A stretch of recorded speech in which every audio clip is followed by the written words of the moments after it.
Check. Good evening. Yeah, thank you for tuning into Lightcast TV. Anytime from now, we are going to listen from the Deputy President, Rigathi Gachagua. Yeah, he's going to give us his decision if he will be resigning officially or he will still hold and contest his impeachment motion tomorrow at the parliament. And as earlier we saw, for a few days after his impeachment motion was presented at the parliament, we saw him contesting that decision at the courts. So we're still eager, or we're still in questions if he will be able to resign officially or atashikilia. And what do you think will happen? Do you think Gachagua will bow down from this pressure or atashikilia tu? I think hii ni kipindi tu. Well, according to me, I think that the leadership of this country is shifting the theme or the agenda wrongly. We are supposed to concentrate on what matters most, which is matters development, matters assuring that people in the country have equitable distribution of resources, that young people are getting jobs, men and women around the country are having equal opportunities in matters businesses and jobs, SMEs, ensuring that the kids in school have the best education, and ensuring that security in this country is at par. But currently, as we speak, I think that the fact that we are concentrating on for this media interview. Let's listen in response to Gachagua'S. Kenyans woke up early to go and vote in their president and deputy president. And out of the millions of Kenyans who turned up, 7.2 million Kenyans decided willingly that Dr. William Ruto should be elected as president and Rigathi Gachagua as elected president.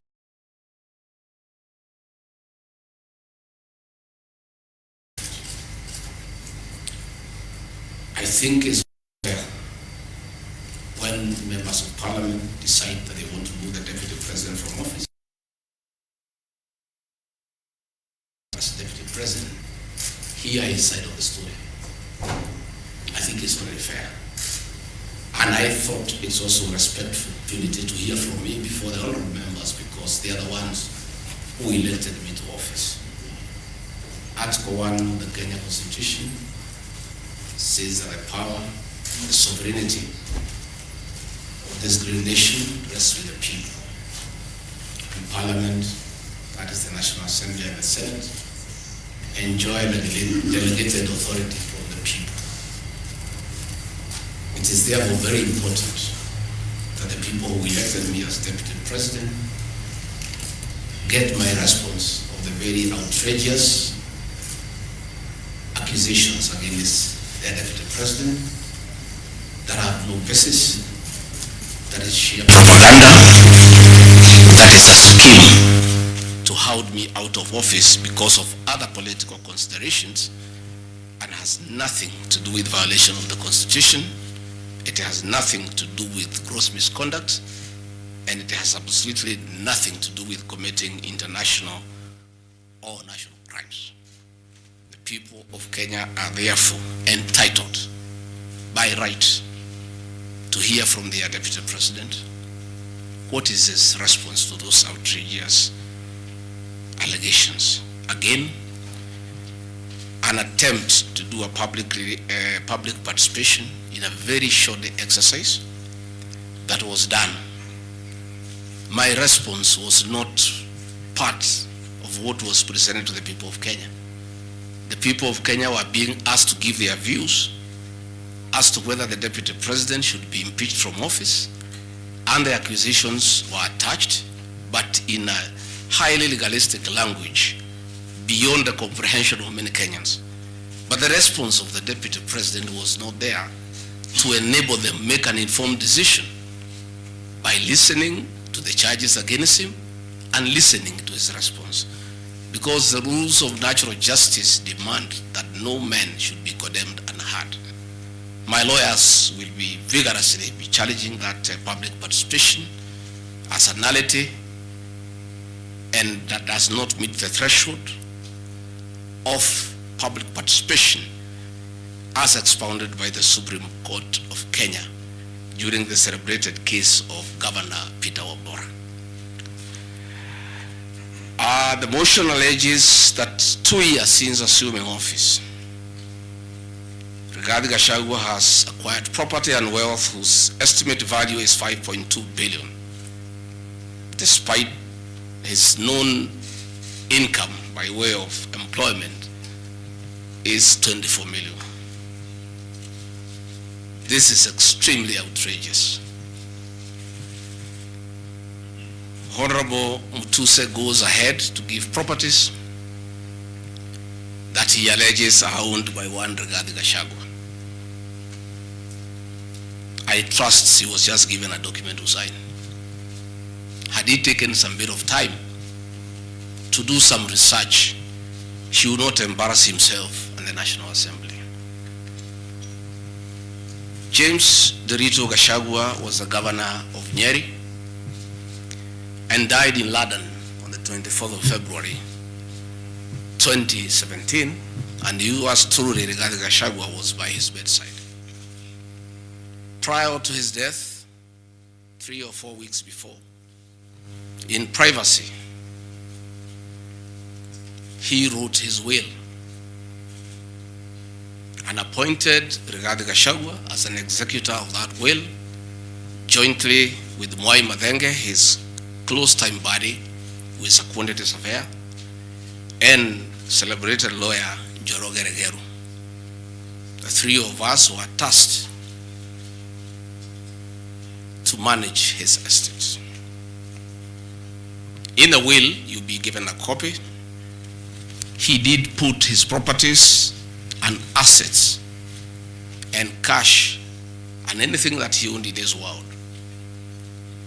And among the things that he did put was the Olive Garden Hotel, Vipingo Beach Resort, the Queen's Gate apartment, and Langata high-rise flats. It is these 4 properties that the Honorable Mutuse alleges in the National Assembly that Rigathi Gachagua has acquired them after becoming Deputy President in 2022 when Derito Gachagua died in 2017. It is the most embarrassing allegation a member of parliament can table before the National Assembly. Those properties were constructed and were in operation when the late Gachagua was alive. I take this opportunity to ask for forgiveness to my late brother, James Derito Gachagua, that today, as your younger brother defends himself, he'll defile your privacy by distributing your will that you wrote in privacy. That your properties that you worked so hard for many years to benefit your wives and children are now a subject of discussion and are alleged to be proceeds of corruption. How unfair, how cruel can you be to a dead man? A man who worked so hard, a man who gave his life for his family, to buy plots, to construct property, and leave them in his death for his children and his brothers and sisters. And then you go to the floor of the House and allege that those properties are production of corruption. My dear brother, rest in peace and forgive me for having joined politics. Because were it not for politics, you would not suffer this shame. Your children are crestfallen as they see their properties being splashed in newspapers as proceeds of crime. The Olive Garden Hotel that is alleged to have been bought by Rigathi Gachagua belongs to the estate of the late James Derito Gachagua. And in his will, he directed that we sell all his properties and divide the proceeds among his brothers, sisters, wives, and children. We, as the executors of his estate, and I want to pay tribute to lawyer Joroge Regero and Mwai Madenge for their commitment and sacrifice to the Gachagua family. Many executors who have been given properties to run by deceased people end up misusing them and depriving the beneficiaries. These two great men and myself, because my brother knew I'm an honest man and a fair person, and he knew his family would never suffer in my hands, we were able to sell Olive Garden Hotel at 412 million and distributed the proceeds to the beneficiaries as directed in his will. We registered his will in the High Court of Kenya and were given the probate. And my late brother, in his wisdom, left Rigathi Gachagua 5% of his wealth. I was therefore able to get 20 million shillings from this sale. That is money that is in my account that again I'm told they are proceeds of crime. He left my mother 5% of his wealth, another 20 million shillings. And since my mother is dead, my late brother, because he trusted me, had put in his will that I hold my mother's shares in trust. So that is another 20 million shillings in my account. Again, my late brother left me another 4% hold in trust of the children who is deceased, the late Dr. Friend Wachira Gachagua, whose children are in South Africa. And another 16 million shillings was put in my account.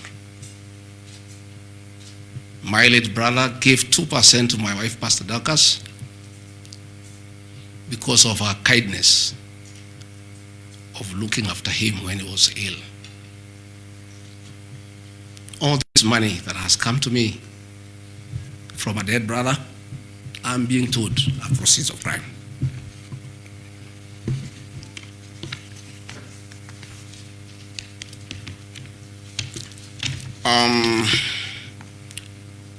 Queen's Gate Service Apartments, another property belonging to the late Gachagua, is another property that I'm told I've bought as when I'm deputy president. That is why I have 5.2 billion worth of money.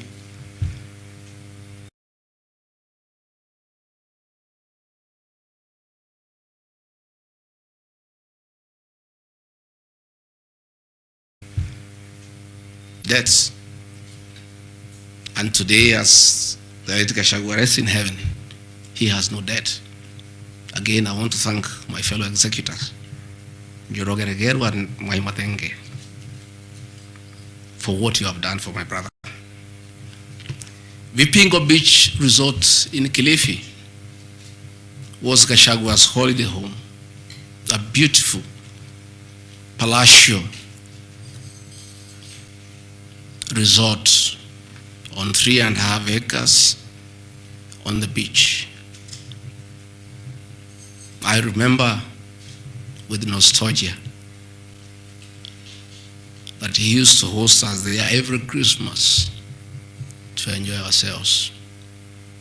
This property belongs to the estate of the deceased because ourselves have a family. We want to retain it for sentimental value so that when we visit there, we remember him.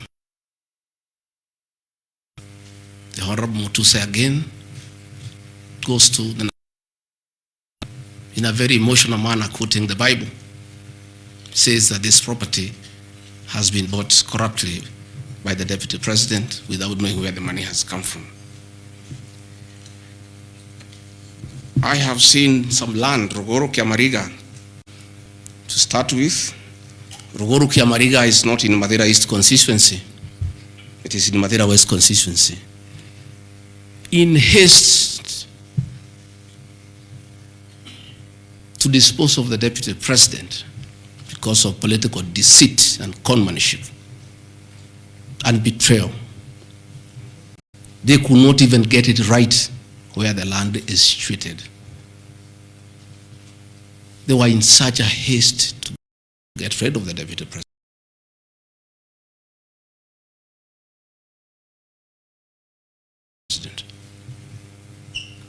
The land is Ruguru / Kiamariga, 1223 in Madeira West constituency. It's a 2-acre land. It's alleged it has a helipad. It's a lie. The land is too, and I have planted napier grass for my dairy unit. I bought it at 3.5 million shillings. Again, from my dairy farm. I have a dairy farm, 50 cows, and I do make an income of almost 1.5 million shillings every month. They afford to buy 2 acres of land, and I take this opportunity.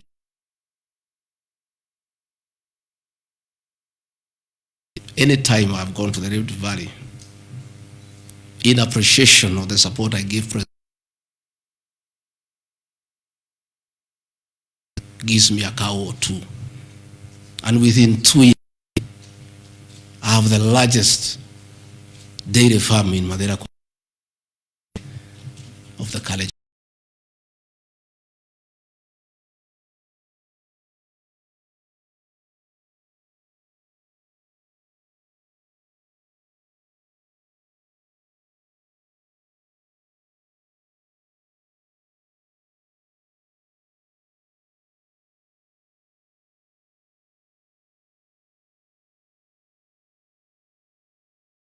Constituency as Deputy President of the Republic of Kenya. I saw the Honorable Njoroge Wainaina, the MP for Kenny, signed the notice of motion to impeach me on the allegations, this one being among them. Had there been no malice, Njoroge Wainaina, the Honorable MP for Kenny, would have advised the Honorable Mutuse that he sold me this land in the year 2015. I have a sale agreement I'll give you with this picture. I bought this land from the Honorable Njoroge Wainaina in 2015. I was not even a member of parliament. Yet he has appended his signature that I should be impeached and go home for having corruptly bought 40 acres of land in Kakuret. In fact, the land is not 40 acres, actually 35. The allegation is that it's 40 acres. But That land is 35 acres. The people of Kakuret know it. I bought it from the Honorable MP for Kenny. And had he read this motion, I'm sure he would not have signed it. But as you all know, there was a lot of coercion. There was a lot of intimidation. And I'm sorry that I'm told the Honorable Inaina is admitted in hospital because of threats, coercion. He's being forced to hang a brother against his will and his conscience.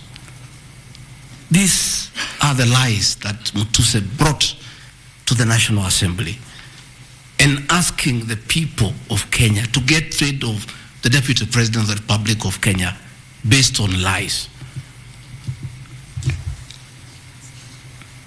I have seen another ridiculous allegation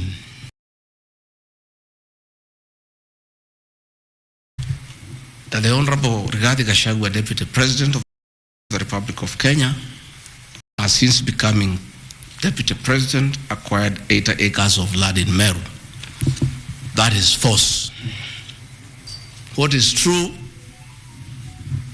is that the Deputy President is a member of Solution Circle Limited in Meru. And for those who do not know, the Deputy President is half Meru, half Kikuyu. His mother, the late mother, Rigathi Gachagua, was born in Meru in a place called Katheri, and thereafter settled in Kiberesha. Deputy President Rigathi Gachagua sometimes is a lonely man. His father is dead, his mother is dead. His brother, Derito Gachagua, the governor, died of pancreatic cancer. His brother, Dr. Fred Wachira Gachagua, died because of alcohol. His other brother, Jackson Riani, died because of alcohol. His sisters are married. So when he goes home, many times he's lonely.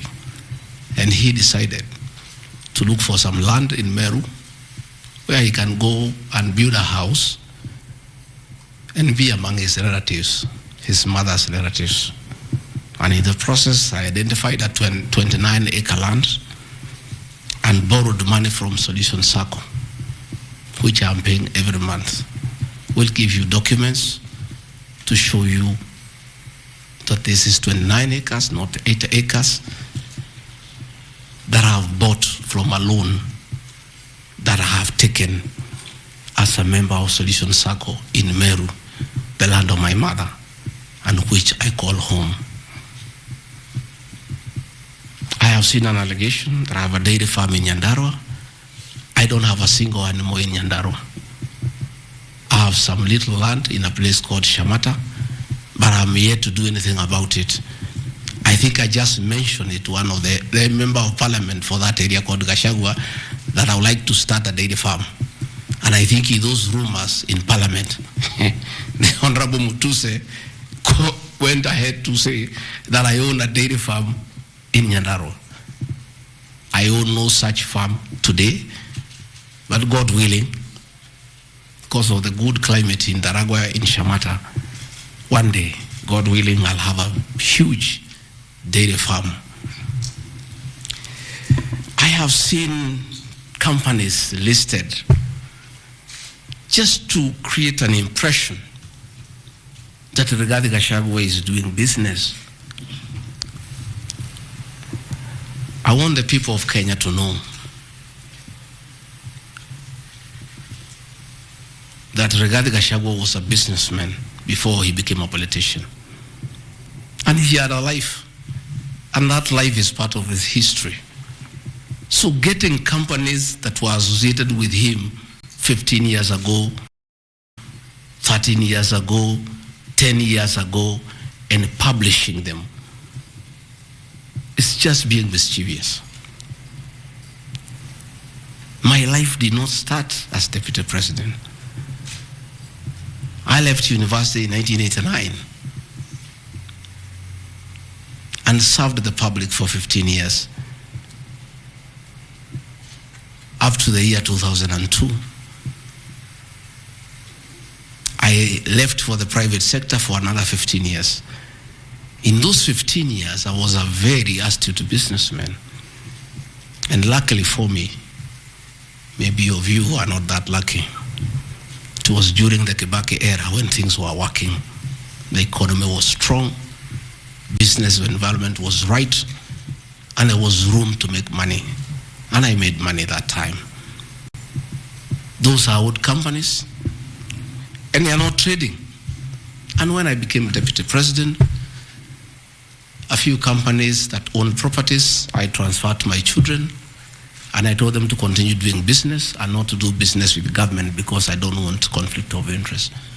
I want to confirm to the people of Kenya tonight that no company owned by my children has ever done business with the government, and I'm demanding for proof from the Honorable Mutuse or anybody else linking the Rigathi Gachagua family with business deals with the Kenya government.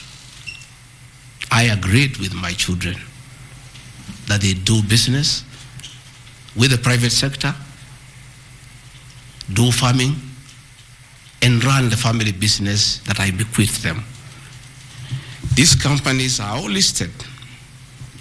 And just for clarity, because I don't think they are worth a reply, because there's nothing about them. Rigathi Gachagua Foundation. As a member of parliament, I was educating orphans, I was educating children of single mothers, I was educating children of PWDs. And the education needed to continue, and I don't have the benefit of CDF money. So I started a foundation, the Rigathi Gachagua Foundation, to continue doing the work of charity. I have seen my foundation here. The Honorable Mutuse has not said what crime the Deputy President has done by having a foundation that is non-profit making. For the purposes of clarity, I'll give you the bank statement for this foundation. I have only received a total of 12 million shillings from well-wishers, which have educated children, have educated students at Pwani University, and other vulnerable people. Gachagua'S Rigathi Gachagua Foundation, this is just an attempt to bring my family into mud. Every Kenyan knows the work Gachagua'S Rigathi has done in this country for the boy child.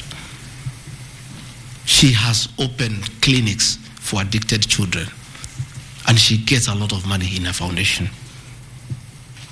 Since a decision was made that the government will not fund the office or the spouse of the Deputy President, Kenyans of goodwill flock to her every day with cash donations,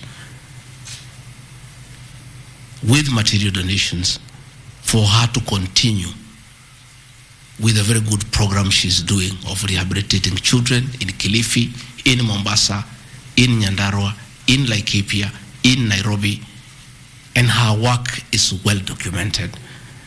I am here to see from the mover of this motion what crime the Gachagua'S Rigathi Gachagua Foundation has done. There is no allegation, there is no evidence, there is nothing. Against Rigathi Gachagua Foundation, there is nothing. Spiritway Limited is a company registered by Gachagua'S Rigathi that does work with church ministries. This ministry has not traded, does not even have a bank account. It's some strong women of God who have come together to create a company around their issues to preach the gospel. The mover of this motion has not indicated at all what crime this company has committed, other than dragging the name of my wife into mud in the National Assembly. Calvary Creed International Limited, as the name suggests, is a company founded by my wife in 2015, long before I became a Deputy President. Again, on evangelism and activities to do with the Church of Christ. I have not seen a single allegation against this company. Mothers of the Lord Limited. Again, this is a company incorporated my wife, Pastor Dorcas, in 2021 with our friends. It has never traded. It does not even have a bank account. The Anani Collective. This is a business name registered my son, Dr. Keith Rigathi, in 2021 before I came into office. And I've asked him, and he has told me the ideas he had, they have not yet come to fruition. So the company is dormant. I am yet to see a single allegation against this company by this young man. Gradpass Apartments Limited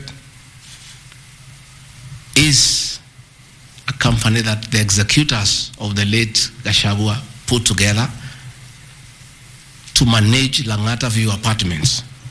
The late Gachagua left 80 apartments for his children in Langata and asked us to sell and distribute the proceeds to the wives, the children, and the brothers in a formula that he gave. In a family meeting that I chaired, we agreed as a family that we should not sell the flats. We should share them so that everybody can be getting a rental income. In that formula, because of the shares he gave to me, I have 10 flats. His daughter has 10, his wife has 5, another one has 2, another has 1. So we did put this company together called Grand Bypass Apartments Limited. This is a company that will be managing those flats on behalf of the beneficiaries of the estate of the late Gachagua. Again, this company has been put here by the Honorable Mutuse as a company that is involved in corruption. A company set to manage flats belonging to a dead good man who had foresight to think about the future of his children.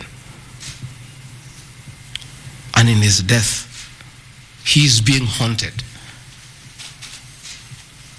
on nonsensical allegations simply because a decision has been made that Rigathi Gachagua is no longer useful to this administration. He is a spent cartridge.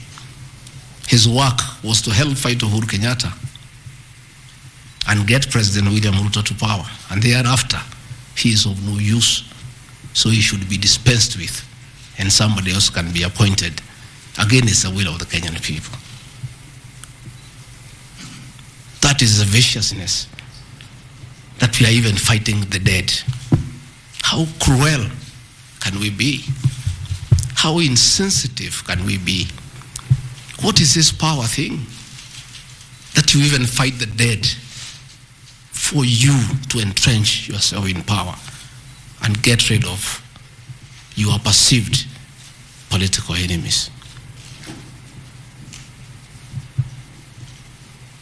I appeal to the people of Kenya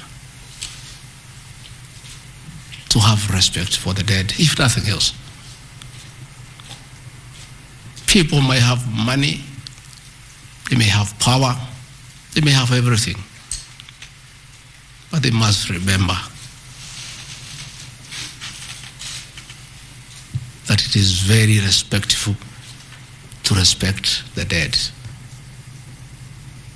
Please stop haunting my late brother. Don't put him on trial.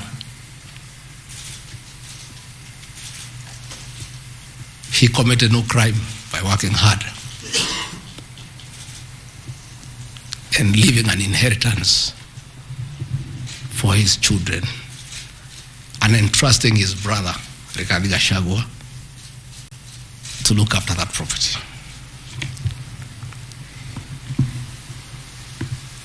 Fortis Viz Group Limited is a company incorporated in 2023 by my son Kevin and Dr. Keith. Again, some two very enterprising young men. This company has not even taken off. They are still figuring out what business they can do. And before they can even settle down, their father is under siege. So they have to come here every day to keep me company and find out what is not happening. This company has not even started. These are young people, children. Why do you want to destroy their future? By putting their names in the press with negativity because you want to destroy their father. These are innocent boys who have decided to invest in their own country. Why do you want to destroy them? You can destroy Rigathi Gachagua, fair enough, he has lived for 59 years. But these boys, 130 years, why do you want to destroy them? Pioneer Medical Company Group, I founded this company in the year 2008. It has not done business for the last 10 years. Why are you bringing it to Parliament? Rido Furniture Mart Limited, I founded this company with my wife, Pastor Dorcas, in the year 1999. We used to sell furniture at the roundabout at Bomas on your way to Rongai. And we built this company from scratch. And it's been in existence for years. And when we stopped trading with it, we put up apartments in Rongai called Rido Plaza that are managed by this company. We collect rent. We have, I think, 40, 50 flats there and pay tax every month. What wrong has Rido Furniture Mart done? Rido Plaza was constructed in 2012, 10 years before Rigathi Gachagua became deputy president. Even if you want to kill this man and make sure he's totally destroyed, why don't you pursue him for the 2 years he has been in office? Why do you want to go back 20 years before he became deputy president? And criminalize his enterprise and his hard work. Biovet Kenya Limited is a company, again, I founded in 2009. Many years before I even went to Parliament. It has not done business for the last 15 years. Not a single shred of evidence that this company has done wrong. It's not there. Morani Manufacturers Limited. It's a company that is founded by a character from our village and sold some shares to my wife and my children and interested them in manufacturing feeds for pigs and for chicken. It never even took off. This company has never traded in government. It has not done any business. It is actually dormant. I'm told the account has only 132,000 shillings.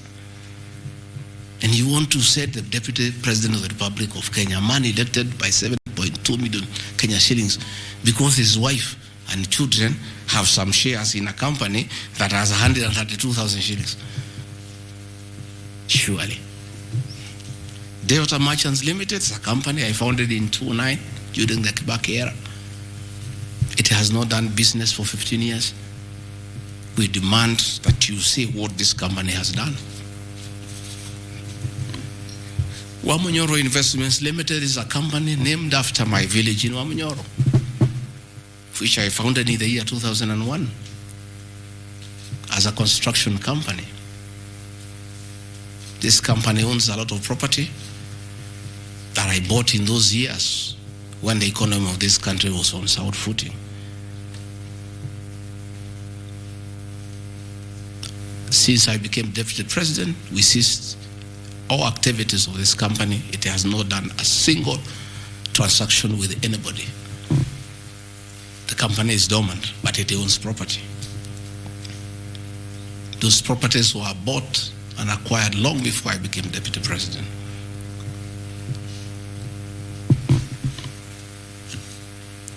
Cosmea Venture Limited is a company that was incorporated in 2018 before I became deputy president by my sons. They do what you call bulk SMS. I used to give them work when I was member of parliament to send messages to my constituents. I think they were charging me 30 cents per SMS. Some young, enterprising young people. Company 2018, it doesn't do business with government. It is not accused of any wrongdoing by anybody, anywhere. It's just putting the name there. Royal Crimson Ventures Limited, again incorporated in 2018 by my children to do their little business. No allegation of any wrongdoing has been annexed to the motion. Cruito Properties Limited, again, this is a company that me and the co-executors put together for the purposes of managing the Vipingo Hotel. No details of any accusation, any wrongdoing, nothing. Cristo Kenya Limited, this company I founded in 2009. And when I became deputy president, I gave out my shares to my children, and myself and my wife, we got out and asked them to continue doing business. My two children, like their father, very enterprising.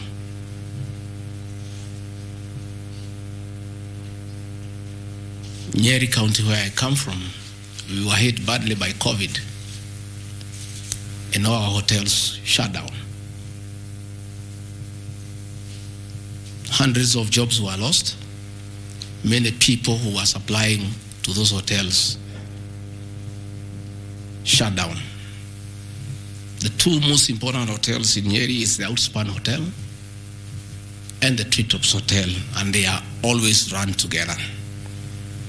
The Outspan Hotel was for sale, and my children were interested, and I encouraged them.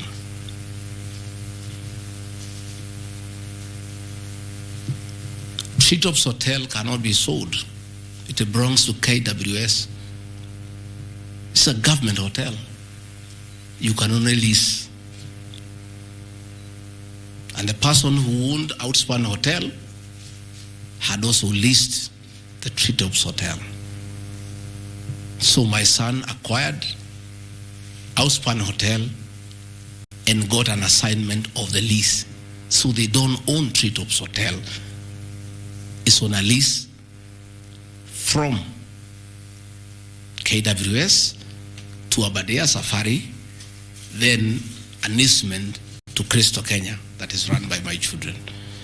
I shouldn't be here talking about Cristo Kenya Limited and my children because they are not part of this proceeding. But they have no other forum to defend themselves, so I have to defend them. They are grown-ups. They should defend themselves, but they don't have the forum. They went to a bank and borrowed 600 million. The documents are there.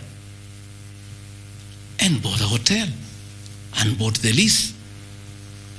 And I publicly announced that my family has acquired the two hotels because there was nothing to hide. I saw no need to advise my children, like other people do, to buy the properties through proxy because this was straight business. They went and borrowed 600 million from the bank. And they were given 1 year moratorium, which is not over, to do the renovations and all that and open the facility.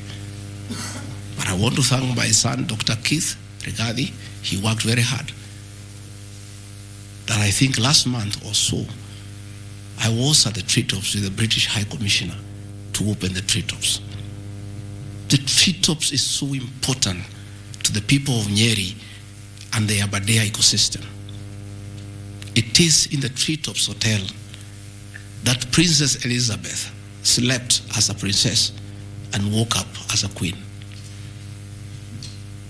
And when that facility was shut down, it was very devastating to the people of Nyeri and the Aberdare ecosystem.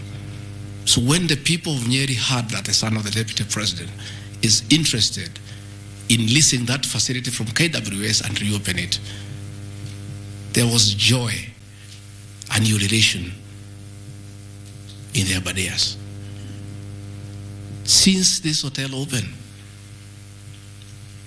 45 Kenyans are back to work. The mama mboga we talked about during our campaign are supplying vegetables to that hotel. The local butchers are supplying meat to that hotel. The traditional Moboko dancers come every weekend to entertain the tourists and get some payment. The tourism circuit of the Abadea is back because of these two young men who are now being demonized as crooks, as criminals, who should not invest in their own motherland because they are the sons of the Deputy President. The Deputy President of the Republic of Kenya spends a lot of time in one of his functions that he has been given by the President to coordinate development partners and look for investors. Why should the Deputy President go to look for foreign investors when his own children can invest at home? Children of many other people I know hide their money in Dubai and Cayman Islands. They don't want to invest here. What crime have the children of the Deputy President of the Republic of Kenya committed by borrowing money from a bank to buy a hotel and spur tourism, create employment, and spur business within the local environment? These boys are so demoralized, asking me, Dad, why didn't you advise us that it's a crime to be your children, that we have no life of our own, that we shouldn't invest in our own country, and if we dare to invest, we should do it at our proxy so that we conceal our identity? Are we criminals by virtue of being your children? That's a question my children are asking me.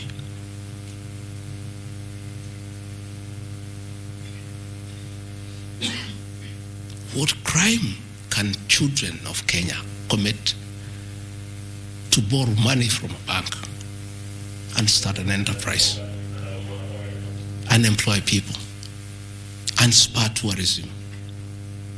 How unfair can a country be to its young population to condemn them for being enterprising?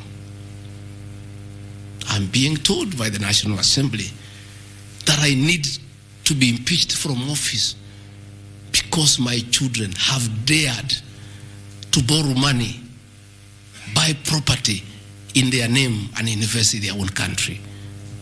And for that, their father should be sent home.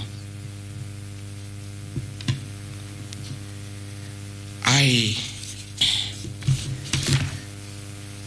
want to conclude by Karadi Farm Limited. This is a farm I founded in 2001 with my wife, Pastor Dorcas. And it runs our farms. It runs our dairy farm in Nyeri that is doing very well. I'm making $1 million shillings or so every month. And I sell calves, and it's doing very well. And my farm now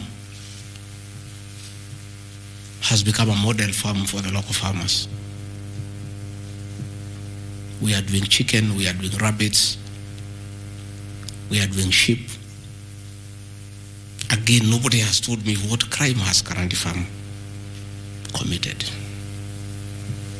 Technical Supplies and Services Kenya Limited, a company I founded in 2001. I did business during the Kibaki era. When things got very bad, I stopped doing business with it. It has not done business for the last 8 years. And of course, in the 2 years I've been Deputy President. I want proof. Tomorrow, the National Assembly to table proof what these companies have done. They will be very embarrassed before the people of Kenya. This will be the most shameful act ever in the history of our National Assembly, where you go table a motion that is so sensational based on trash and not a single accusation backed by evidence. I have seen an allegation that exerting influence on officials of the Ministry of Lands to issue an allotment letter to Amunyoro Investments Limited and using the fraudulently acquired documents to support a court case. Again, Amunyoro Investments Limited was never allotted any land. This parcel of land, 209/12077, Amunyoro acquired at 24 million shillings in the year 2012. The documents are there, we'll give them to you. Purchase from a third party. Somebody went to the National Land Commission and lodged a case and claimed the property belonged to him, a former senior outside the Ministry of Lands. And the National Land Commission made a determination, the records are there, that the land belongs to Amunyoro Investments Limited. Again, he went to the High Court in the year 2022. I was not Deputy President. I made my witness statement before I became Deputy President. I supplied all documents before I became Deputy President. I did not file any evidence as Deputy President. And the matter was concluded, and the High Court issued a judgment. We'll give you the judgment that the land belongs to Amunyoro Investments Limited. I am told that they have appealed the judgment. I invite the Honorable Mutuse to apply to be co-joined in the appeal, and then he can argue his case. This is a matter that has been adjudicated by the High Court of Kenya and made a determination. And you want to bring it to the National Assembly. The matter is alive with the Court of Appeal. It is sub judice to even discuss it in Parliament because a determination has been made. Irregular procurement of mosquito nets at a cost of 3.7 billion. I saw a huge headline from the Star newspaper, planted headline. This is the most ridiculous headline I've ever seen, and this is the most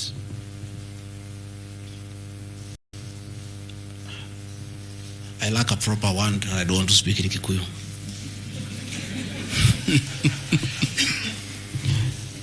I think somebody needs to give you some water. I'm looking for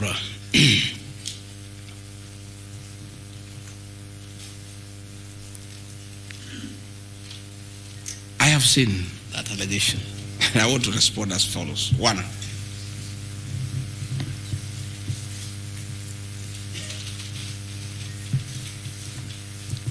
there is Andrew Murwa. He has sworn an affidavit with the false allegations, and he had better be very careful,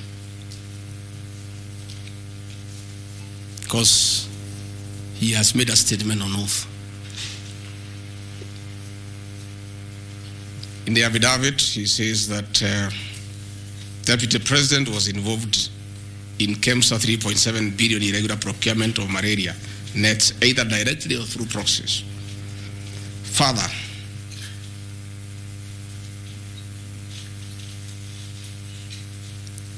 Shobika Impex Limited is an international company, the fourth largest manufacturer of mosquito nets in the world. It has done many tenders with KEMSA, with the Global Fund, countries in Africa, in Asia. And there was a tender.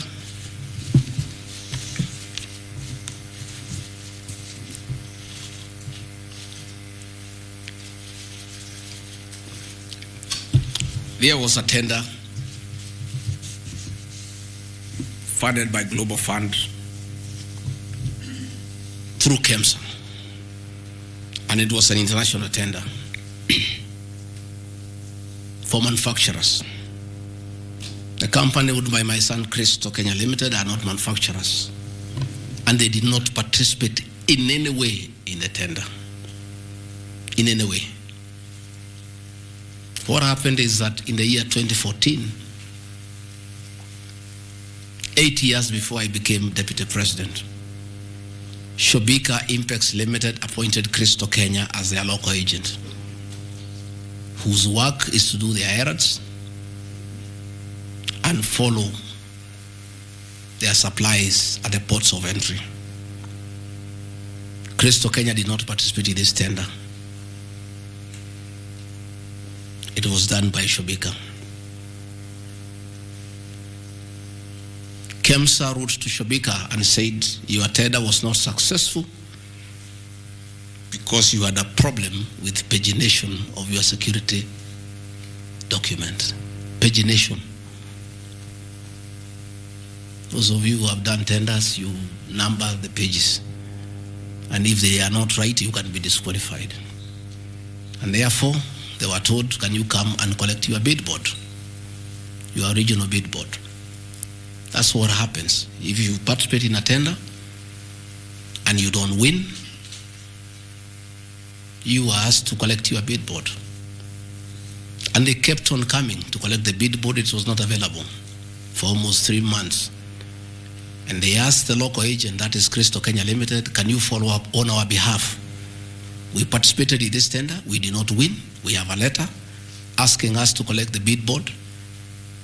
We are waiting for it because this is money that is tied as our agent in Kenya. Can you follow up? And that is why when my son on behalf of Crystal Kenya Limited went to KEMSA trying to follow up. And when it was not working, he brought it to my attention and I made a call to Mr. Andrew Mulwa asking, my son has been here.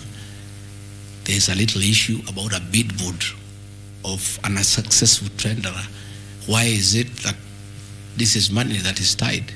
And these are foreigners, these are foreign investors. We don't want to make life difficult for them. Please, why don't you release it to it unless there's a problem? Oh, he said, no, the matter is under investigation. That is why we cannot release it. The bid board is with the SEC. I said, fine. If the matter is under investigation, so be it. Right along, the investigations were over. EACC wrote to KEMSA and returned the bid board. KEMSA in return wrote to Shobika and returned the bid board. End of story. Shobika did not win the tender. They were not awarded the contract to supply the nets. No nets were supplied by Shobika. No public funds were lost. And we are told by Deputy President asking why a bid board to a tenderer who has failed to win cannot be returned.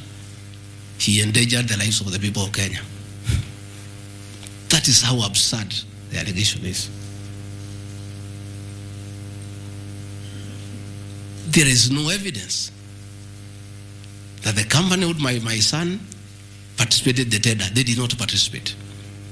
There is no evidence that the Deputy President interfered with the tender.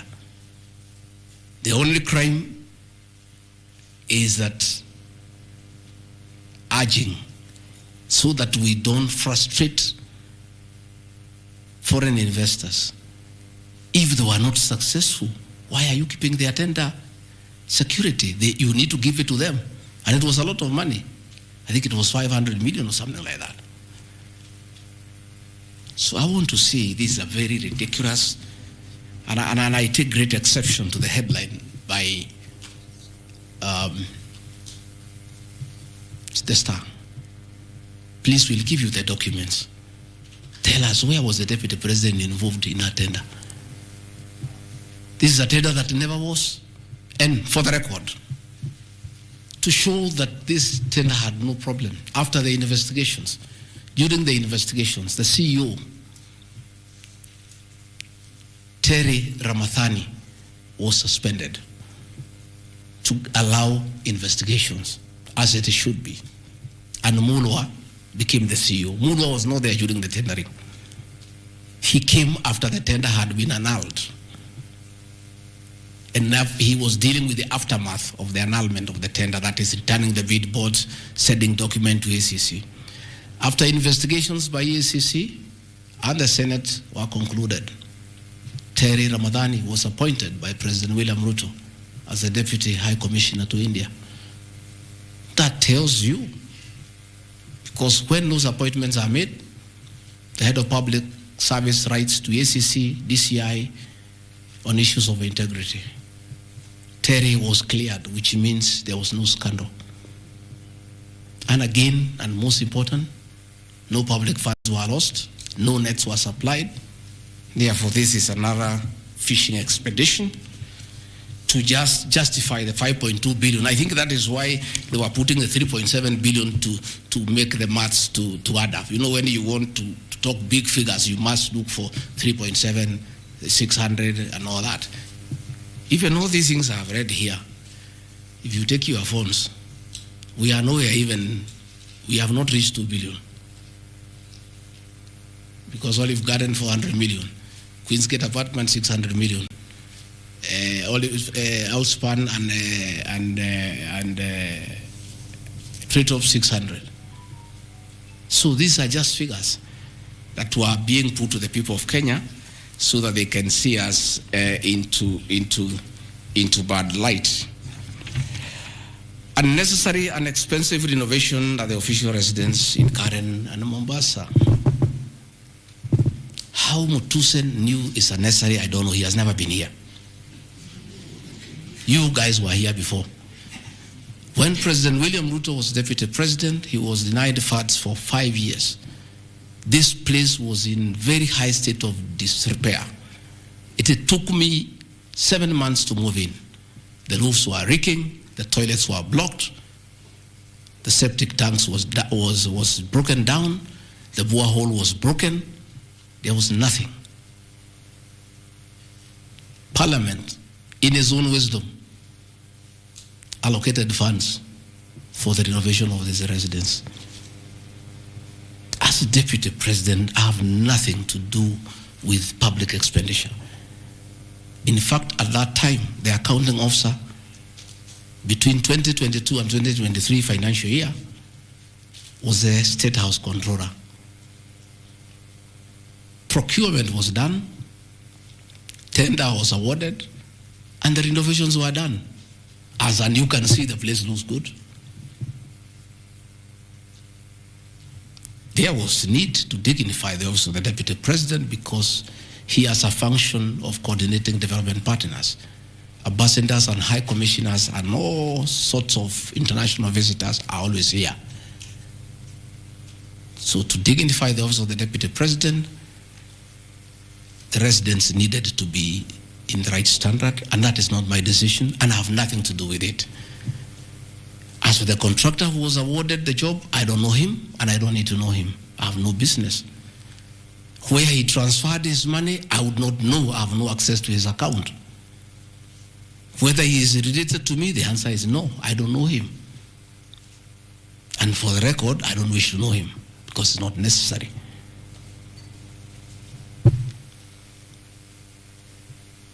Government expenditure is audited every year by the Auditor General. Since this office was under the executive office of the Deputy President for that financial year, the Auditor General did her inspection and gave us a clean bill of health. The renovations that were done were not highlighted with having any audit query. If the Honorable Mutuse had taken his time to look at the Auditor General's report, he would not have brought this baseless accusation. And even if there was an accusation, it should be directed to the accounting officer, who is the State House Controller, not me. I don't deal with procurement. I don't deal with financial management. I don't deal with anything to do with public finances.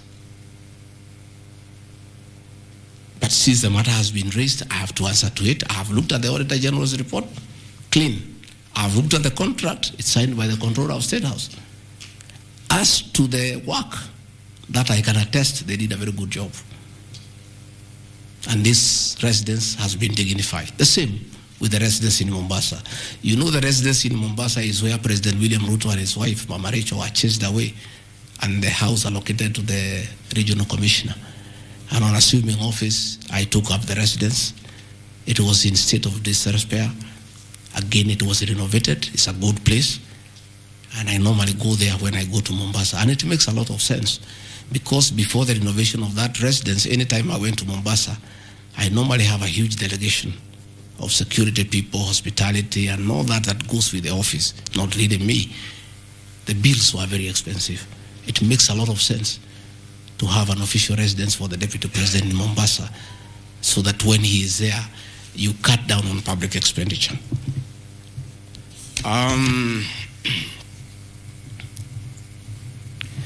Dubiously acquiring a substantial portion of sum of 100 million paid to Lusona Events Limited. Again, that's another ridiculous acquisition from the North. This is people who give services here for events. We have many meetings. You have come here for IBEC. There are tents put up here to the required standard. We have meetings here for development partners. This is a very busy residence. Most of you have been here. Again, I don't get involved in procurement. That is the work of the accounting officer and his team in public finance management. As to the person who does that work, I don't know he or she, and I have no business knowing who does the work. Those are things that are not in my purview. Again, the ridiculous accusations that money came to me, one would have to demonstrate how it came to me. Was it brought to me through my account, through cash? Who was there? What is the evidence? Again, it is just trying to throw mud at me. And I want to say that that accusation is baseless, and we believe, we want to see the mover of the motion coming up with tangible evidence. Again, these accusations lack particularities and specifics. They are just generalized accusations. Again, we'll be challenging that again in court, because there is a ruling that grounds of impeachment must be well grounded and must be particularized and specific. This is just an allegation. Where is the nexus between the supplier of events to this residence and the Deputy President, Rigathi Gachagua? There is no nexus. I don't know the person. I don't know the company. I'm not involved in the procurement. I don't even know how it is procured. All I do is I want events, and they are arranged, and I take part in those events. Those accusations of funds utilizing the Deputy President, in the office of the Deputy President, coming for my personal benefit, are ridiculous, unfounded, and totally malicious, and there is no evidence whatsoever. And I want you people of the press to also have these people to give you the evidence. Don't just write headlines.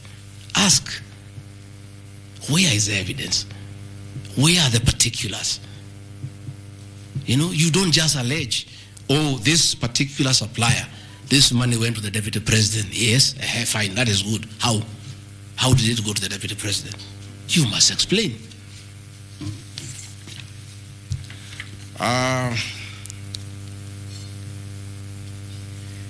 Alleged sensational but false allegations against Lady Justice Esther Minor.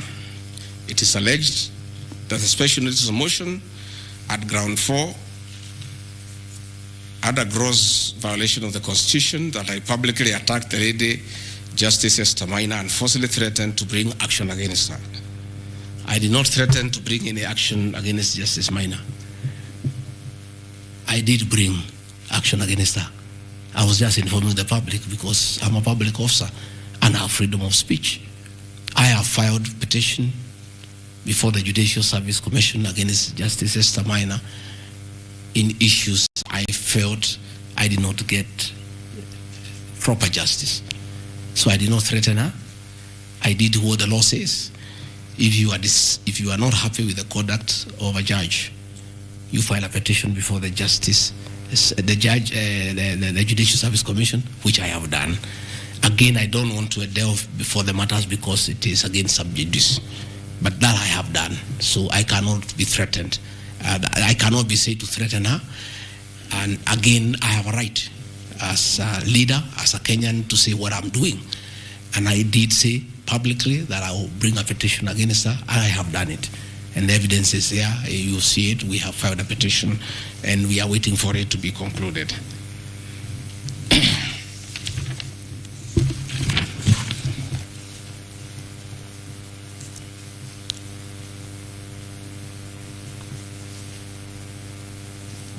Again, I want to emphasize that my statements were protected speech consequent to a decision by the land judge in a matter involving my personal assets, which I disagree with and found to be wholly unfair. The matter having been concluded at that stage, my criticism of the decision was not sub judice, nor in any other manner prohibited by law. While I respond to the ruling of the land judge, I was in absolute disagreement with it. Contrary to the assertions, the special motion, I did not falsely threaten to bring action against the learned judge. I took legal action available to every citizen of Kenya under Article 168(2) of the Constitution, which allows any person to petition the Judicial Service Commission for the removal of any judge, and filed a legal complaint before the Judicial Service Commission in March 2024. The complaint being live before the JSC, discussion of the conduct of the land judge in the said matter here would be sub judice. Diverting materials meant for construction of Kilifi Malindi Highway to tarmac a private load to Vipingo Beach Resort. Again, I said Vipingo Beach Resort belongs to the estate of the late Governor Gachagua. The facts are as follows.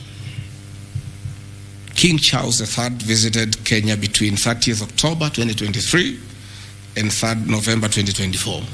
During his state visit, one of the designated places where King Charles III was to visit was Kuritu Marine Conservancy, which shares a road with the Vipingo Beach Resort. And it's a public load, by the way, it's not a private load. I have annexed a copy of the program of the state visit to Kenya by King Charles III, marked RG, which at page 13 on items 63 and 64 shows his departure and arrival at Kuritu Marine Conservancy. As I was walking around, I slept there, I think 2-3 weeks before the arrival of the king. And as you all know, I walk every morning.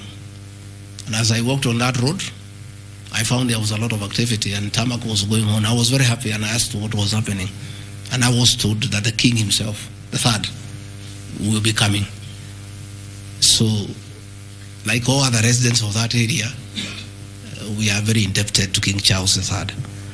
That this was done very speedily. Rigathi Gachagua never called anybody to do this road. In fact, I'm informed that this road is donor funded, the one to Kilifi, and there is a component of corporate social responsibility. And I have learned, after I have inquired, that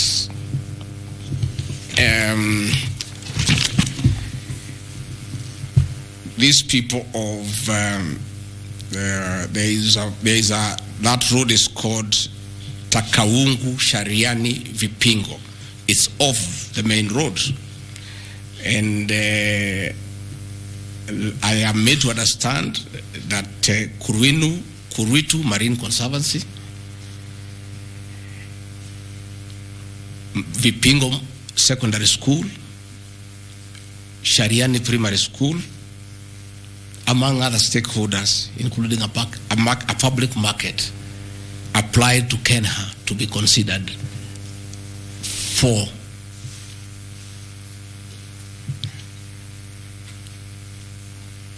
corporate social responsibility. And I think the issue of the king hastened that request. And that's why I said we are grateful to the king. Again, I invite evidence to show that I influenced that road. In any case, I would like to know the member of parliament for that area, how he will vote in this motion. He should be a very happy man. If Deputy President Rigathi Gachagua occasioned a tarmac road to be done in his constituency, he should vote for me. But I didn't. And when I went there, that Shariani market, people are very happy with that road. Because I walk there in the morning when I sleep there. People are very happy with that road. The secondary school there, the boys and girls are very happy. The primary schools are there. And again, contrary to the assertion by the Honorable Mutuse, it's not a private road, it's a public road. And it is serving many people, a primary school, secondary school, a market, and a whole community, including the family of the estate of the late Governor Gachagua.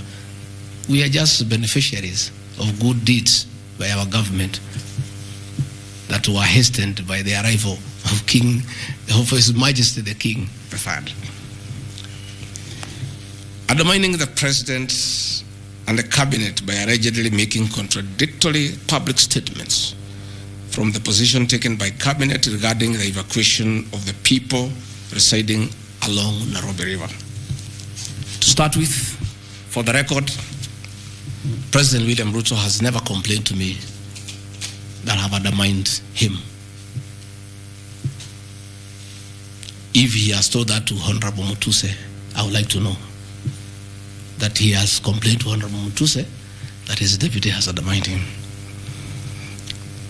Article 147 of the Constitution provides the Deputy President shall be the principal assistant to the President and shall deputize for the President in the execution of the President's functions.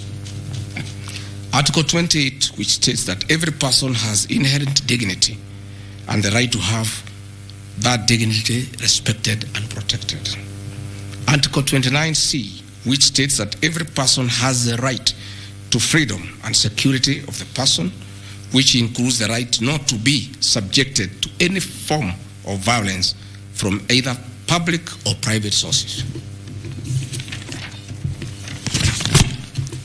Section 152G1 of the Land Act, which states that notwithstanding any provisions to the contrary in this act or in any other written law, all eviction shall be carried out in strict accordance with the following procedures. A, be preceded by proper identification of those taking part in the eviction or demolitions.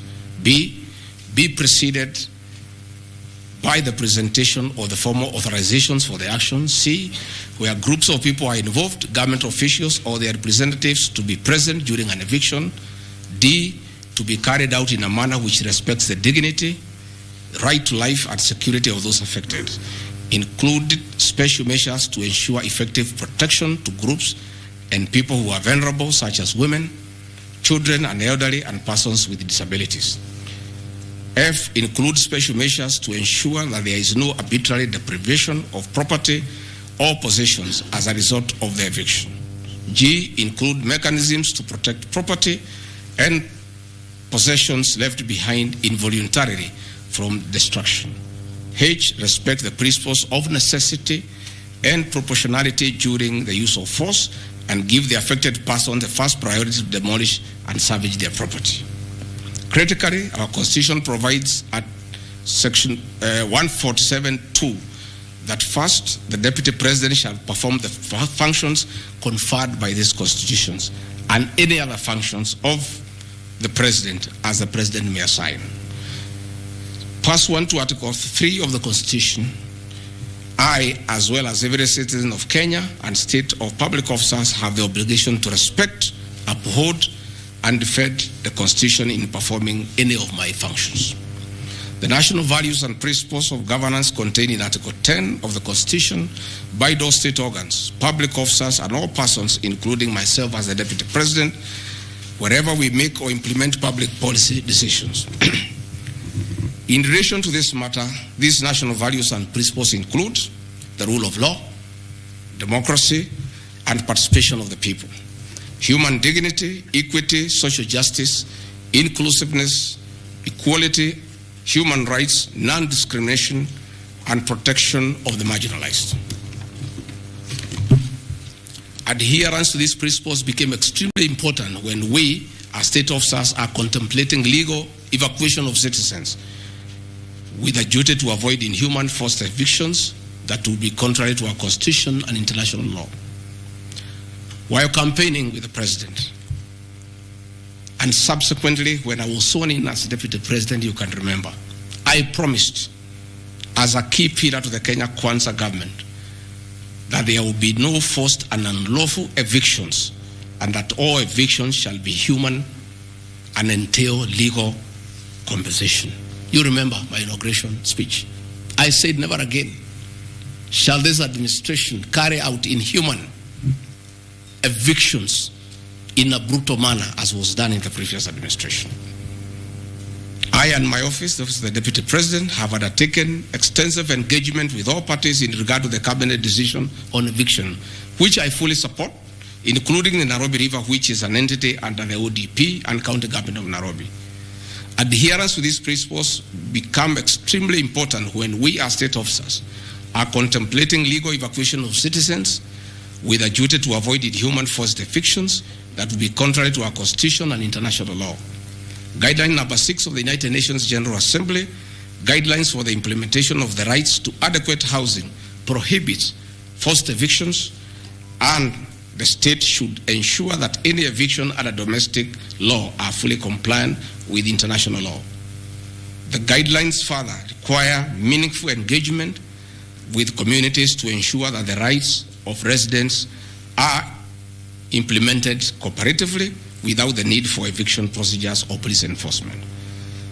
I have supported the implementation of cabinet directives on the eviction, safe for the fact that on being informed that each person residing at the Nairobi River was being evicted and paid only 10,000 shillings, which I and many other Kenyans felt inadequate compensation for eviction.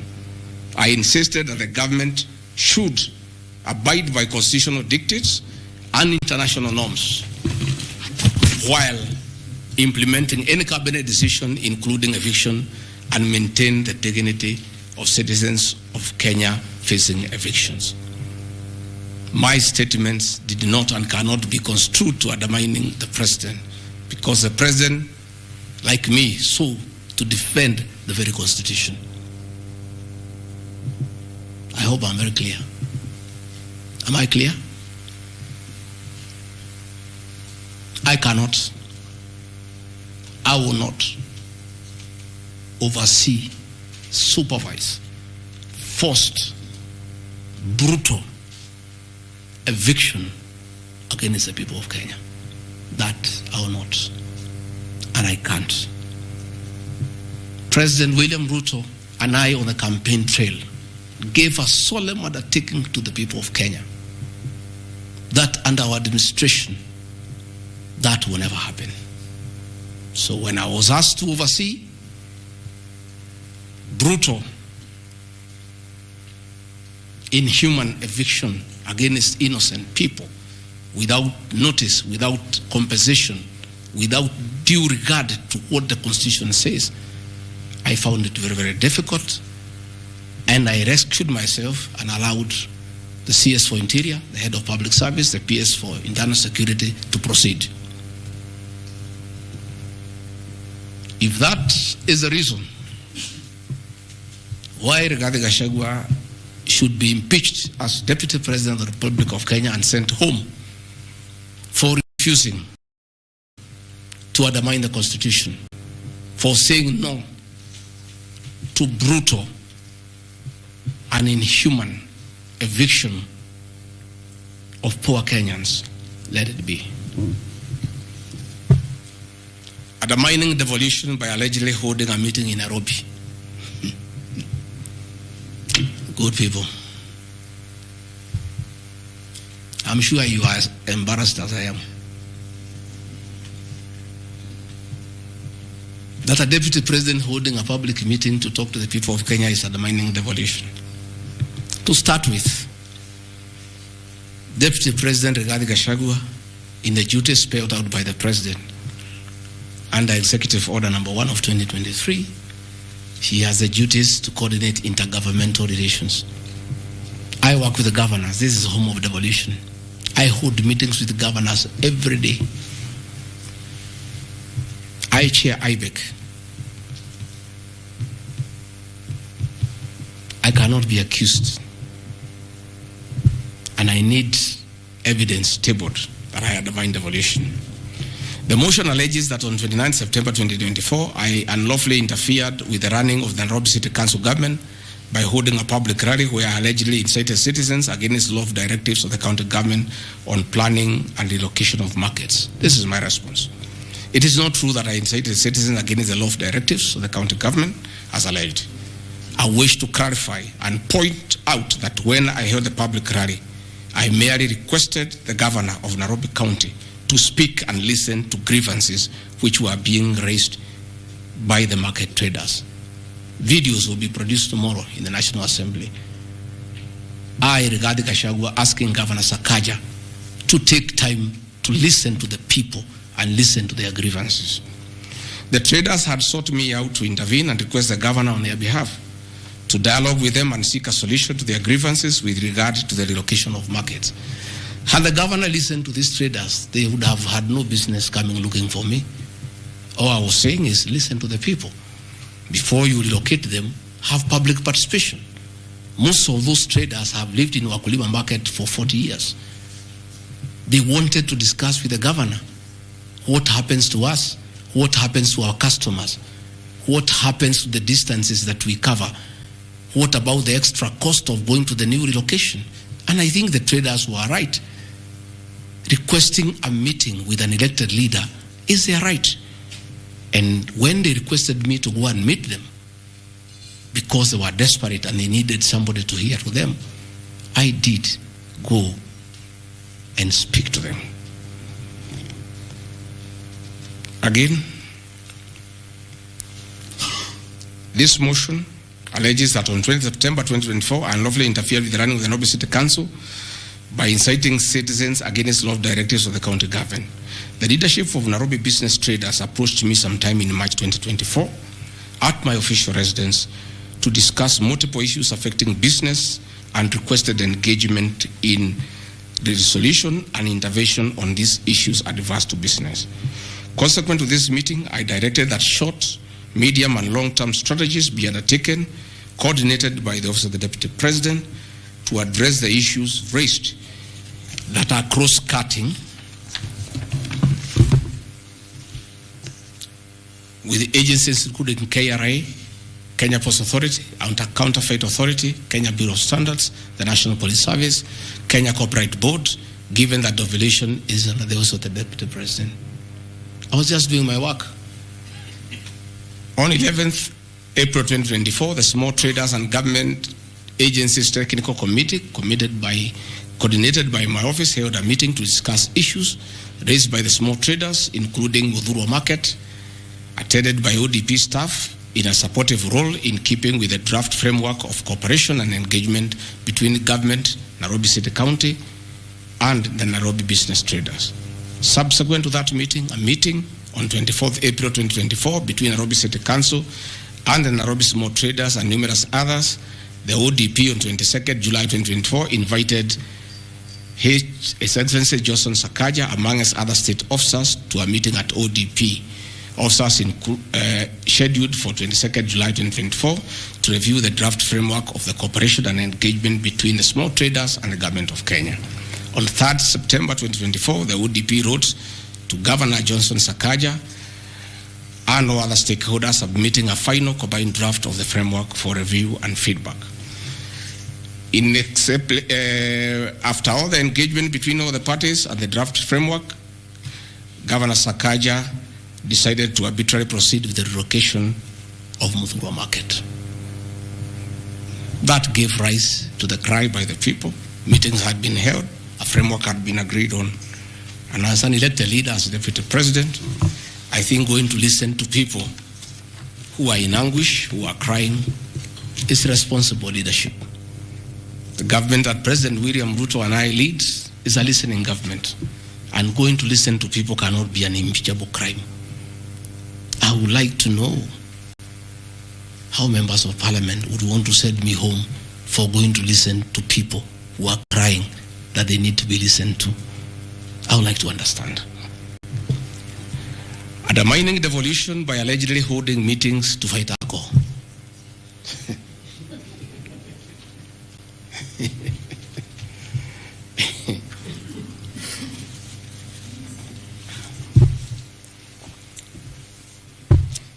I think tomorrow will be the greatest circus. Or do I call it the theater of the absurd? That Deputy President Rigathi Gachagua, undertaking duties assigned to him by the President to fight illicit brews and drugs across the country, should be impeached because by doing so, he is interfering with the devolution.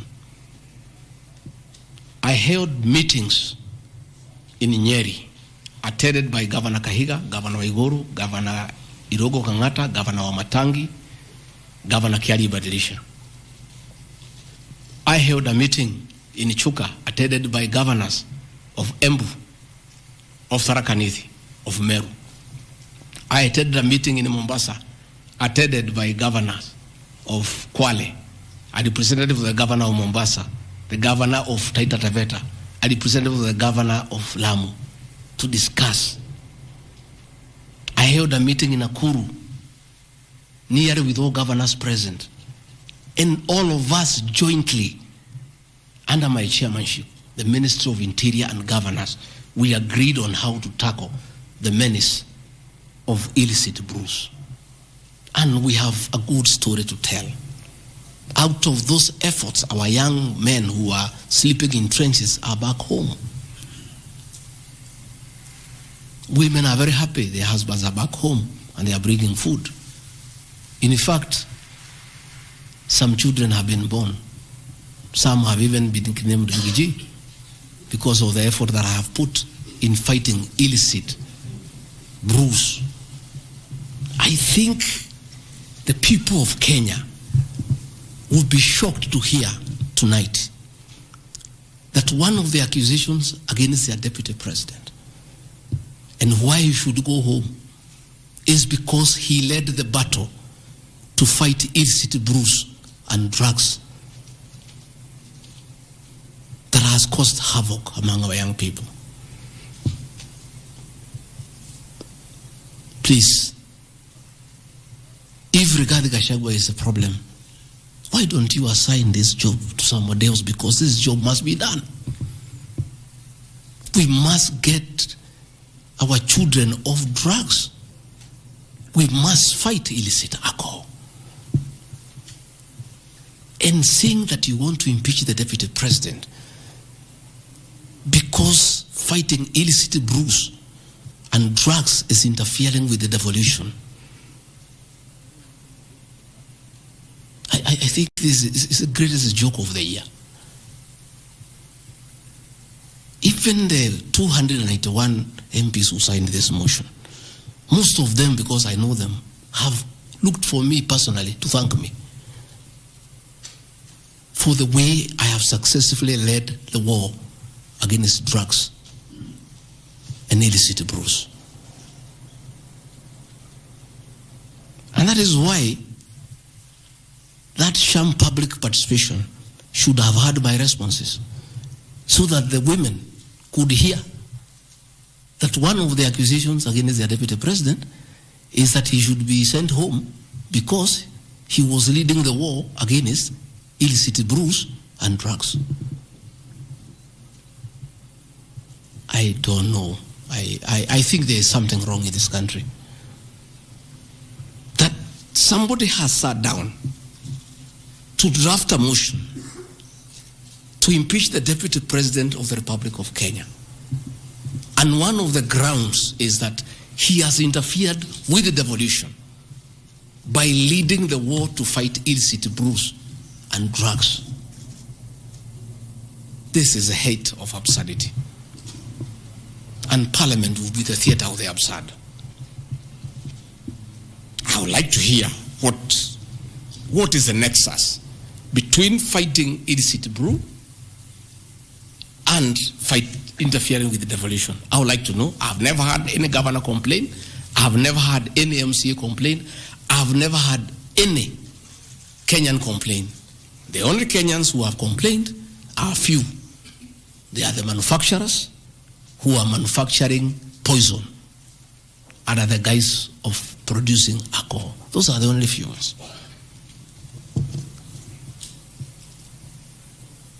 I beg the National Assembly and the Senate, most of the National Assembly, to save face, to consider striking this ground before the motion tomorrow, because it sounds ridiculous to the people of Kenya. Again, If Deputy President Rigathi Gachagua has to be sent home for fighting drugs and illicit alcohol, so be it. Sensational statements against the National Intelligence Service and its Director General and other officers. My response. In relation to this allegation, I wish to state that the National Intelligence Service holds a very critical role in ensuring the safety and security of our country. They are responsible for gathering intelligence and share it with all our law enforcement agencies to ensure that the country is safe at all times. Consequently, when the country was caught flat-footed with regard to the scope and extent of the public's dissatisfaction with the Finance Bill 2024, which degenerated in the Gen Z protests, it pointed to the failure of the National Intelligence Service in carrying out its mandate.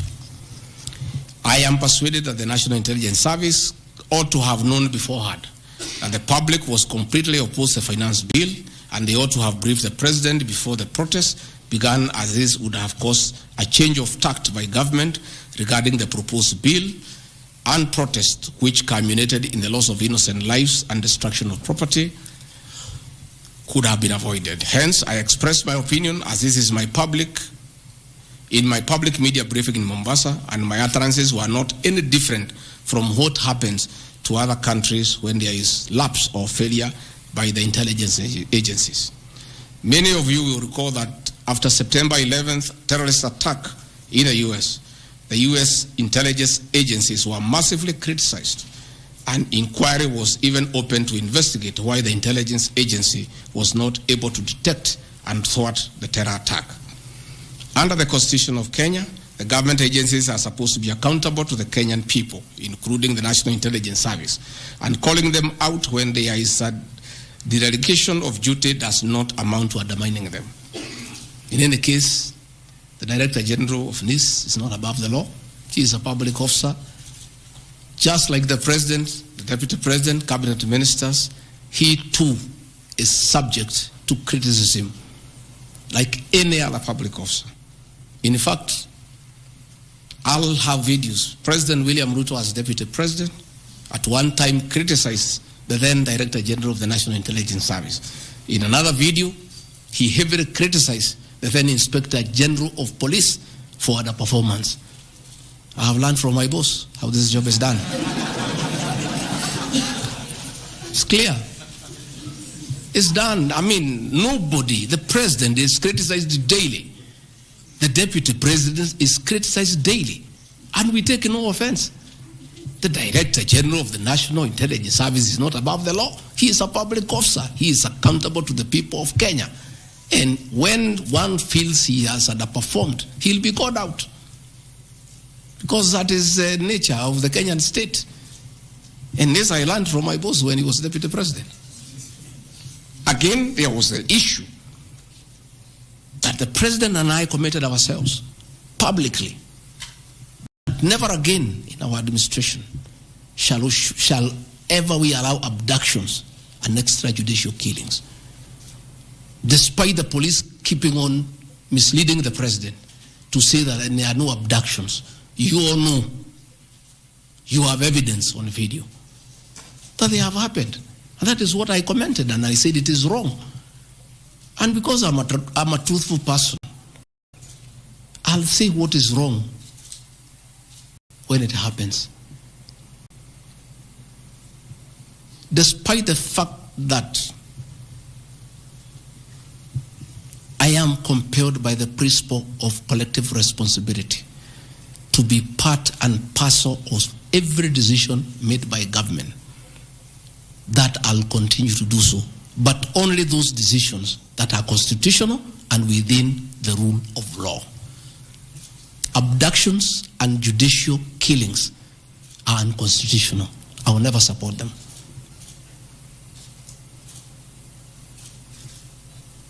President William Ruto has been criticized left, right, and center. I have not seen him take anybody to court for criticizing him. Why is Rigathi Gachagua being impeached for calling out the Director General of the National Intelligence Service? The Deputy President is criticized daily. The judiciary is criticized daily. The media is criticized daily, including the Star, whom I've criticized today. But that is as far as it goes. And again, despite being just the deputy president, I enjoy a constitutional right in the Bill of Rights, freedom of speech. And if the Director General of the National Intelligence Service was aggrieved, there are mechanisms of how he can take me to court and sue me for defamation. And I'll be able to argue why I said what I said. So that is not a ground for impeachment. I mean, that is curtailing liberties, the freedom of expression, the freedom to hold public officers accountable for their actions.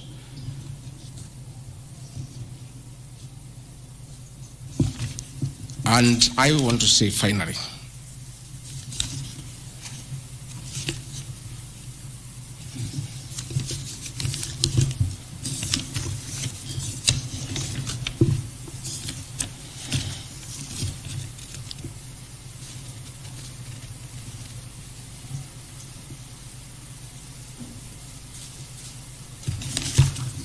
I think I've literally addressed all the grounds, because I felt it's important for the people of Kenya to know the allegations against the Deputy President and his responses. And as you have heard, though you are not judges and you are not advocates, there is nothing here that violates the Constitution. There is no gross misconduct. There is no crime that has been committed.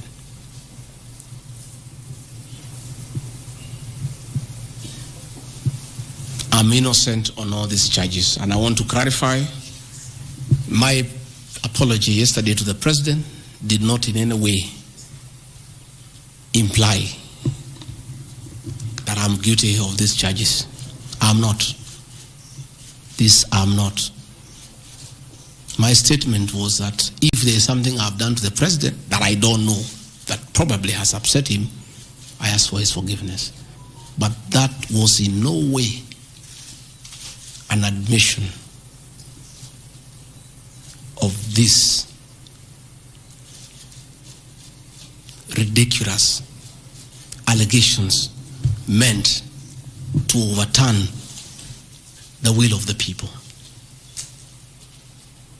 Finally, in conclusion, I want to say that overturning the will of the people is not a joke. It calls for very serious violation of the Constitution. None of these issues here meet the threshold. We'll go to Bunge tomorrow. I'll be there at 5 for 2 hours, and I'll put my case. In the unfortunate event it proceeds to the Senate, I'll be there again to prove my innocence by way of evidence.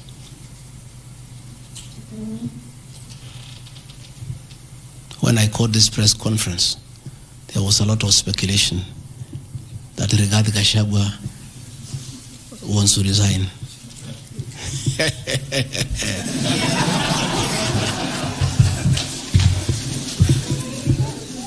This is a man elected by 7.2 million Kenyans. How dare you suggest to him that he can do so without public participation?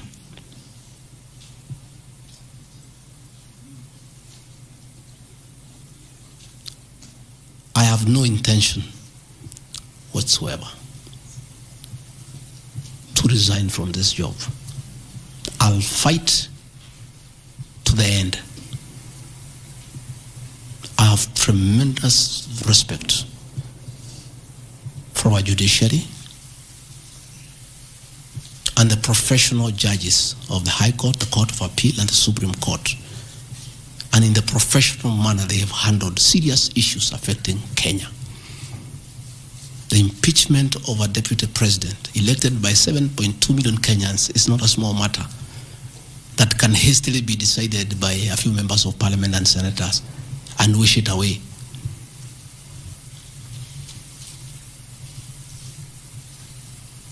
I'll submit myself to independent institutions to get justice. And I'm sure, I have no doubt in my mind that I'll get justice. And this impeachment will be thrown out. And I'll carry out my duties as Deputy President. That is why anybody sending feelers to me to resign is a joker. And I've found a few of people using my friends to come and sweet talk to me. Please, my friends, I don't want to become enemies with you. When you are given such silly messages, don't bring them to me. I have no intention. I cannot resign. I did not give myself this job. I was given by the people of Kenya. I've done nothing wrong against the people of Kenya whatsoever. I've worked hard. I've been very loyal to my boss, President William Ruto. I have worked hard every day.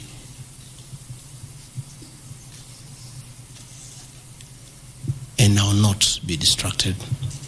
I think there's one issue I've forgotten, one ground. The issue of the shareholding, isn't it?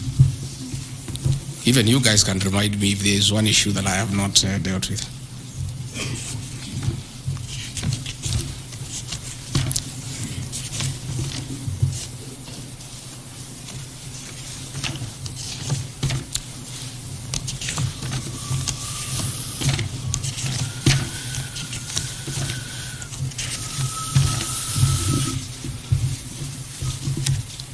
Can somebody there give me my notes on shareholding?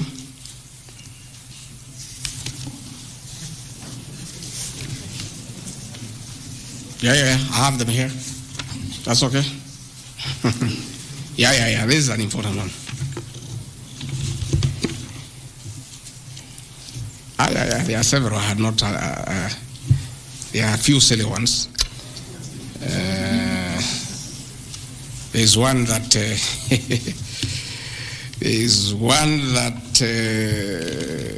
I'm conniving with cartels in the tea sector to block KTDA from implementing guaranteed minimum returns that would benefit small traders.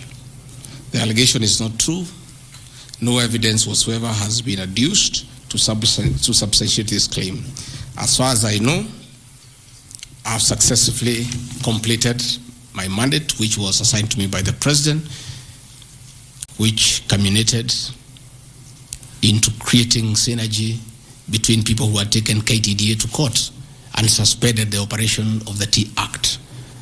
As a result, the Tea Act now is in operation. The President never mandated me to take over the affairs of the Ministry of Agriculture. He asked me to spearhead tea reforms.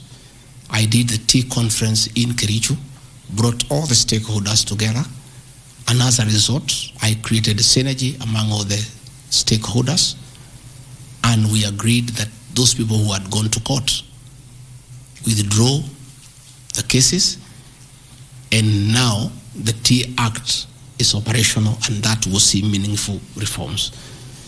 As to claims that I have stopped the selling of tea in Mombasa, there is no evidence to that effect, and I want to call upon the Honorable Mutuse to provide that evidence. Again, in matters coffee, I was given a job by the President to initiate the coffee reforms, which I have done successfully. I held the coffee conference in Meru for 3 days in 2023. For the last 2 years, I have been working with stakeholders, including members of Parliament and the Senate, which has culminated into 2 bills: the Coffee Bill 2023 and the Cooperative Bill 2023. These 2 bills, the Coffee Bill 2023, will see the reintroduction of the Coffee Board of Kenya that will market coffee for farmers without putting profit. We have also recommended the reintroduction of the Coffee Research Foundation or the Coffee Research Institute in Roido to work on better varieties and drought-resistant crops. Through my efforts, again, I've completed my work. The 2 bills are before the National Assembly. I call upon members of the National Assembly immediately after the impeachment process to embark on these two bills and see them to fruition so that farmers can enjoy the work we have done in coffee reforms. I have seen another absurd that I have taken control of a local cooperative society in Madera constituency where I was a member of parliament. This is false. I should be told which society by name because I know all the societies. I know all the farmers by name. It's really ridiculous. Again, there is no evidence. There is nothing. It's just trying to spoil my name before the people of Madera who elected me as their member of parliament. On the issues of shareholding, I think this matter has been discussed for a long time, and I think it's good tonight I put it in proper perspective. I wish to state that the allegation is equally false. None of my family members, allies, or associates are in control of any cooperative society in Madera. That one I had done. In shareholding by virtue of the provisions of the third schedule of the Political Parties Act, the constituent parties of Kenya Kwanza Coalition entered into various agreements which were deposited with the Speaker of the National Assembly and the Speaker of the Senate for purposes of Article 108 of the Constitution of Kenya. 16.2, the following were members parties of Kenya Kwanza: UDA, ANC, Ford Kenya, PAR, Farmers Party, Chama cha Kazi, Communist Party, Economic Freedom Party, the Service Party, Tujibebe wa Kenya Party, Umoja na Maendeleo Party of Kenya, and the Democratic Party of Kenya. In accordance with provisions of Clause 3E of Schedule 5 of the Political Parties Act, each of the agreements contained in a power-sharing development agenda for certain regions in Kenya. I attach here copies of the said agreement. I'll give you the Kenya Kwanza agreement so that you know when I talk about shareholding, I'm not talking about Kenyans, I'm talking about this agreement that was signed by President William Ruto and almost everybody else on how power will be shared. I've never talked about sharing resources. I have been talking about power sharing for people to get what they deserve in sharing power in accordance with this agreement. Like, for example, in an agreement between UDA, ANC, and Ford Kenya, the UDA would nominate the president and the deputy presidential candidates, which has happened. I got my share, although I have no share certificate. The president would guarantee the stature, dignity, financial, and operational autonomy of those of the deputy president. It's in the agreement. The office of the deputy president will be allowed specific duties identified at Article 21 of the agreement. ANC will be allocated a position of prime cabinet secretary to be established within 14 days. It was given to Musalia. The office of the deputy president, Ford Kenya will be allocated the position of the Speaker of the National Assembly, which was given to Moses Wetangula. In accord with Article 2.1 of the Power Sharing Agreement, ANC and Ford Kenya would have a 30% share of national government positions. So, the Honorable Musalia Mudavadi, the Honorable Wetangula, and the people of Western, please don't condemn Rigathi Gachagua. The agreement is here, defining your share in the government. It is not me. I did not sign this document. It was signed by Musalia, Wetangula, and President William Ruto. So when I say about this share thing in terms of positions, I've never talked about resources, about development. Although it is also here, is that regions bargained with the president for shares. Musalia Mudavadi and Moses Wetangula bargained for 30% of shares within the Kenya Kwanza government. Although they were also supposed to give us 70% of the vote, which they did not. Nevertheless, since they gave a certain vote, they are still entitled to some share one way or another. So So it is not Rigathi Gachagua who said that a government is like a company. It is the agreement of the Kenya Kwanza, which I will be tabling in the National Assembly. It is not me. It went ahead to say it. He said, ANC and Ford Kenya would have 30% share of national government positions. That is cabinet secretaries, principal secretaries, high commissioners, ambassadors, diplomatic and consular representatives, chairpersons of state corporations, directors of state corporations, chairpersons and commissions of constitutional commissions, provided the 30% share is to be shared equally between the ANC and Ford Kenya. Sasa mimi nikiambia watu wafuate share yao, makosa yangu ni gani? Iko hapa. I did not sign. They went ahead. Musalia Mudavadi and Wetangula. And they must follow these things. Because I will not follow for them because I was not party to the Western agreement. The agreements were with regions. So when people say I'm dividing regions, I'm simply following the Kenya Kwanza agreement of the way it was debated. They went ahead and said, Article 22 of sharing agreement set out a list of priority projects which Kenya Kwanza would endeavor to fulfill in the ANC and Ford Kenya strongholds of Western Kenya between 2022 to 2027 on a priority basis. Musalia Mudavadi and Wetangula signed a package for Western Kenya. I've never had anybody call them tribalists, but they signed an agreement demanding for Western Kenya. They demanded, and it was agreed it will be done.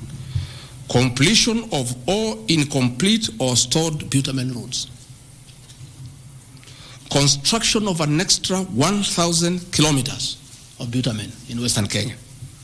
Revival and modernization of sugar factories in Western Kenya.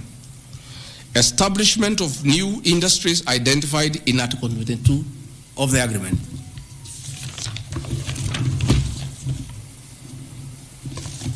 Ladies and gentlemen, this is the Kenya Kwanza agreement on shareholding.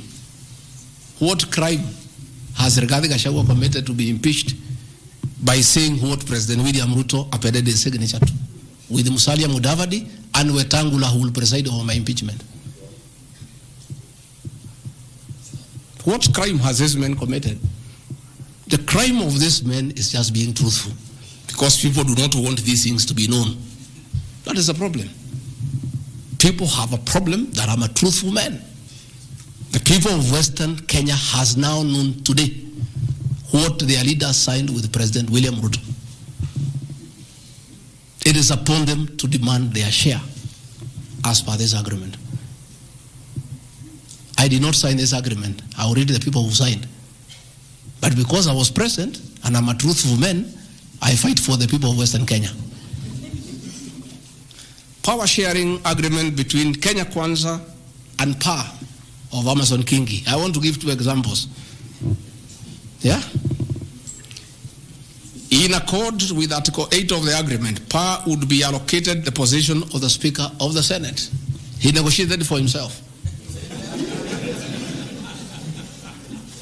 Let's be truthful. You brought this motion. We'll discuss. The people of Kenya must know the truth so that if Rigathi Gachagua is being crucified for being truthful, let the people of Kenya know why he is being crucified. How can Moses Wetangula say I should be impeached because of saying people to get their shares when he is a signatory to a share agreement with the president on what will go to Western Kenya? And then they accuse me of tribalism. They did not say anything should go to Central or Mount Kenya. They talked about Western. When I say something for Mountain, I'm a tribalist. Kingi said, position of Speaker, you are mepewa. Article 9A of the Power Sharing Agreement, PAR would nominate the candidate for appointment of one principal secretary when Kenya Kwanza came to power. Amepewa. For Article 9B, the power sharing agreement, Kenya Kwanza and PA would agree on what share of national government positions, cabinet secretaries, principal secretaries, high commissioners, ambassadors, diplomatic and consular representatives, chairpersons, state corporations, etc., etc. Power sharing agreement, that is a word, so that nobody should ever again in this country ever accuse me of talking of shares. It is not me. It is my boss, President William Ruto, who appended his signature with other leaders that Kenya is like a company of shares. It is not me. And he signed the agreements. Sharing Kenya is here, it's being shared. True or false? True or false? They have shared the Speaker, they have shared the Senate, they have shared Deputy President, they have shared the President. That's what I've been saying. And then I'm being told that I'm dividing the country along ethnic lines. I did not append this signature. I'm just being truthful. That is my crime. People want these things to be hidden so that they pretend to be nationalistic and say Rigathi Gachagua is tribal. But the people who append these signatures are the ones who should explain why they were signing things for their regions only. Yet they say they are national leaders. Power sharing agreement between the Kenya Kwanza coalition on one part and the Communist Party nini. So, Service Party, at least I saw Chama cha Kazi. They say the party leader should get something. Moses Kuria was given something. The Service Party of Mwangi Kujuri got nothing.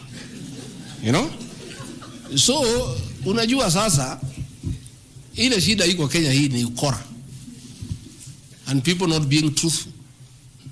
The agreements are here. Like in a Communist Party, they have been making noise. They signed an agreement, they have not seen anybody. Yeah? So,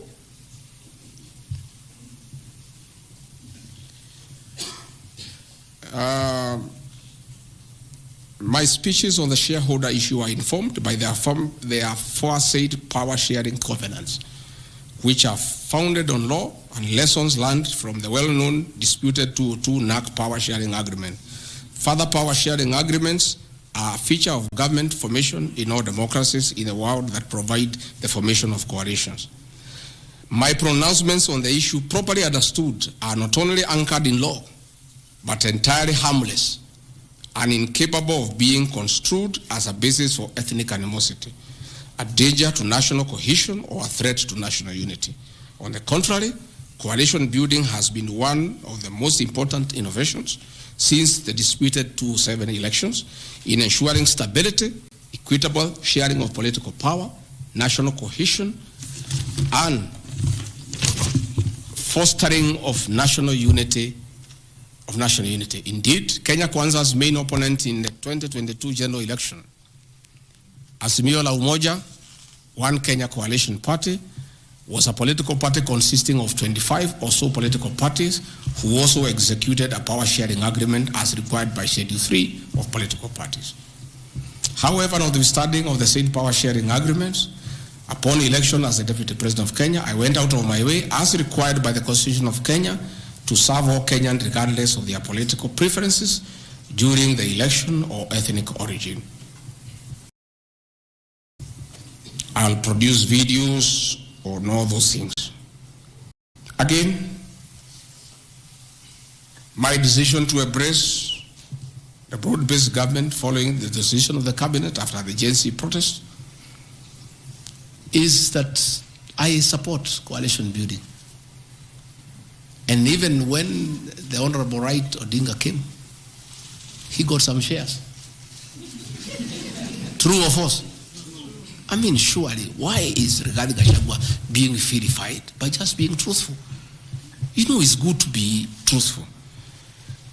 I have heard that my saying we observe this agreement is a threat to national unity. I have never been caught by the National Cohesion and Integration Committee to tell me that I have said something that can create ethnic disharmony. On the issues of one man, one vote, one shilling, I am told again that it can create tribal hatred. How?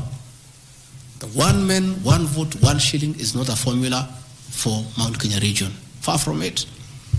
The 1 man, 1 vote, 1 shilling talks about equity. The gist of that formula is that all Kenyans should be treated equally.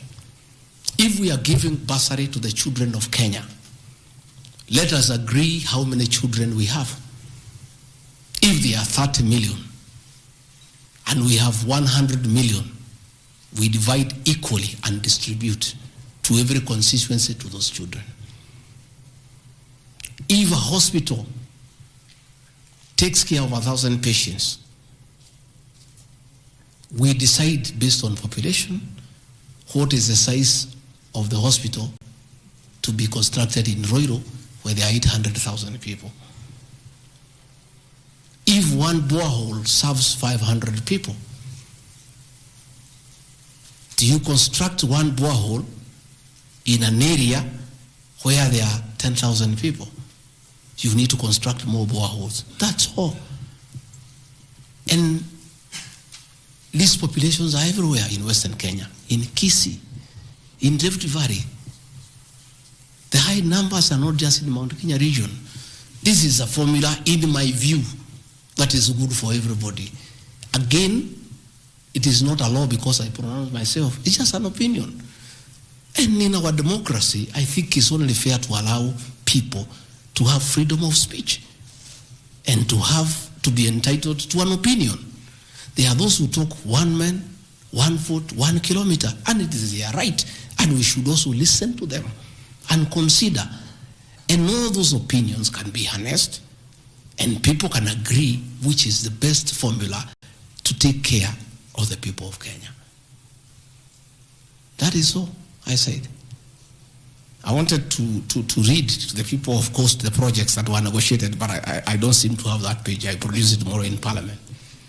So that when they hear I am fighting, I am also fighting for them. Mine, for the Mount Kenya and President William Ruto, we never wrote anything, because I'm a very trusting man. So is my people, as we did word of mouth. So once in a while, we may argue kidogo kidogo because there is nothing written. So sometimes it's when people say I'm blackmailing the president, but I'm simply asking, my boss, we agreed the following, can we please do it? We agreed this on that, can we do it? We agreed that the people of Mount Kenya who had been given jobs by Uhuru will not be removed without being replaced. We don't seem to be honoring that. Can we honor it? We agreed where we needed to replace somebody who has not performed, we exchange 1 for 1. Can we do it? We agreed that we need to give Mau Mau roads priority. Can we please do it? Because that is what we agreed. It's simply people being honest with each other and living true to a gentleman's agreement. That is what it is about. So I wanted to explain to the people of Kenya, I am not against any region of Kenya. I am just a crusader for honesty and for fulfilling written and unwritten agreements. That is all I am. I say, if we agree on something, please, let's do it. If we agreed we shall do ABCD before we are elected, let's do it. If we agreed we shall not brutally evict innocent people, please, let's not do it. If we agreed that we shall create a good business environment for people to do business, please, let's not do it. If we agreed there shall be no abductions and extrajudicial killings, please, let's be true to the people of Kenya. That is all.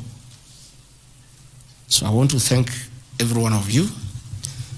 And because I've been in Parliament, I don't think it is necessary to have questions. I've been very, very clear on no issues, why I called this a press briefing.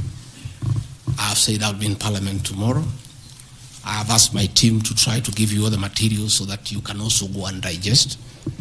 But I think I've prosecuted my case before my employers, the people of Kenya. And I trust, because the members of Parliament are also listening, they'll be fair, they'll be just, and they'll be true to their conscience and do the right thing, and not hang an innocent man without evidence. I wouldn't mind being crucified if there was evidence, but there's nothing, zero. I've explained myself to the fullest. And I think you and the people of Kenya have heard me.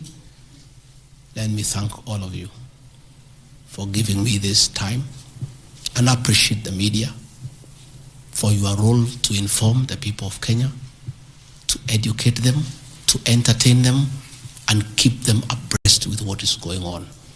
I want to thank you for your coverage of the short public participation on this impeachment motion, because you exposed it for what it was, and your video clips are very useful for us as we argue in courts of law. You guys are wonderful. You are good people. No wonder you are called the fourth estate. I don't know where we would go in this country without you. We would have so much impunity. We would go back to dictatorship without the media. I want to encourage you to continue to be the watchdog on behalf of the people of Kenya, to protect the Constitution with zeal, to uphold the rule of law, and to call out impunity and corruption. And I want to say, after this impeachment, I want the members of parliament now to focus on the corruption scandals around our country.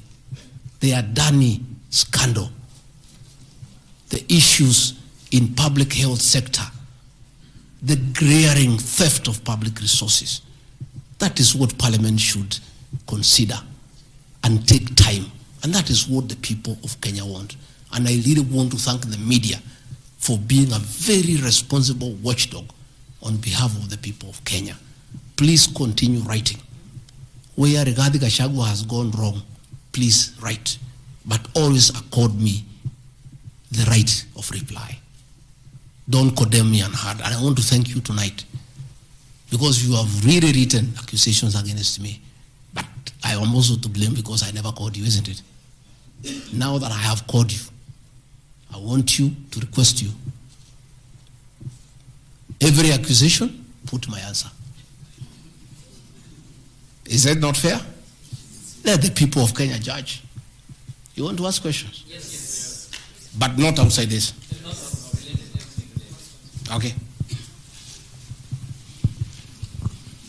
Your Excellency, thank you. We appreciate you hosting us here. You have said a lot in the last more than nearly 2 hours, so I'll be very brief in relation to what you said. My colleague Sam Gituk hosted you here on the 20th of September, and you said a motion of such magnitude cannot head to Parliament without the sanctioning of the party at the parliamentary group level and without the go-ahead or the green lighting by the President. Has President William Ruto in effect sanctioned that motion now that it's in Parliament? Second, this is in relation to your statement on the 4th of January this year regarding High Court Judge Honorable Esther Maina you have mentioned.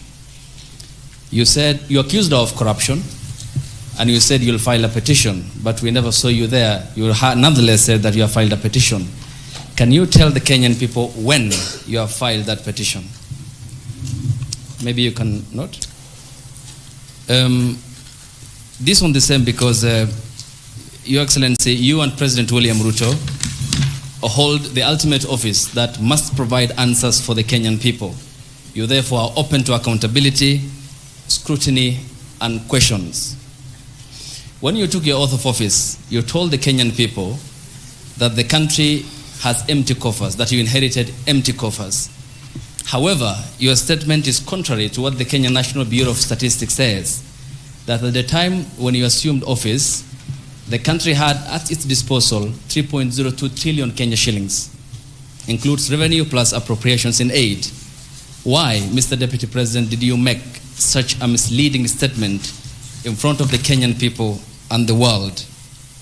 Regarding your shareholding question, I'm sorry to hold you to account, Mr. Deputy President, that the context in which you have provided the agreement between the parties, the Kenya Kwanza parties, and your defense is different. This is what we said in Kericho County, that this government on February 2023, this government is a company, you told the people, that has its shares. There are owners who have the majority of shares and those who just have a few, while others do not have any. You invested in this government, you told the people of Kericho County, so you must reap. You sowed, You tilted, you tilled, you put manure and irrigated. Now it's your time to reap. Some few months later, the High Court quashed the appointment of more than 1,406 KRA officials. And the judgment? 700 of those officials were either from the Kalenjin or the Kikuyu community. How much of a responsibility will you take, being part of the presidency, of such gross locking out of Kenyans who qualify, who are competent, who merit, yet half of those appointments went to only 2 communities? That's enough. Thank you. One, the issue of Justice Minor is sub judice. I don't want to discuss it because it's a matter before court, but I'll be able to give you the date when we filed so that you can follow the petition. As to the issues that this motion cannot find its way to the Assembly without the President nod, that is true. It can't. It has its nod. As to the issue of shareholding, again, this is a matter that I will be prosecuting. By answering your question, I'll delve into the merits and the demerits of the argument that will come up.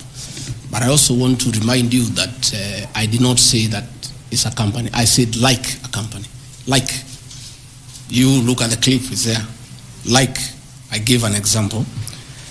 And a company has shareholders. I've just read to you, there's 30% here for somebody. That's what I was saying. I was just being truthful without removing the agreement. Again, I am not responsible for making appointments in Kenya.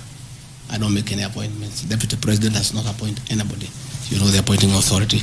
Ladies and gentlemen, because my lawyers tell me we don't want to delve into the merits and the demerits of the presentation that I've made.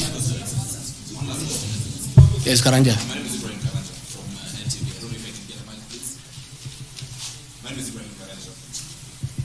NTV. Your Excellency, when you apologized to President Uhuru Kenyatta, you said that the words used then were out of political reasons. And that's why you are apologizing. So why should Kenyans believe you today that what you're saying is not for political reasons, for your own immediate benefit? My second question, Your Excellency, what next if this impeachment happens tomorrow? If you're impeached, what next for you? If you're not impeached, then what next in this political marriage between you and President William Ruto? Let's say your answer is what I've discussed here are facts. It's for the people of Kenya to look at the facts and decide whether they have the necessary veracity or not. As to what I'll do or not what I'll do, let's cross the bridge when we get there.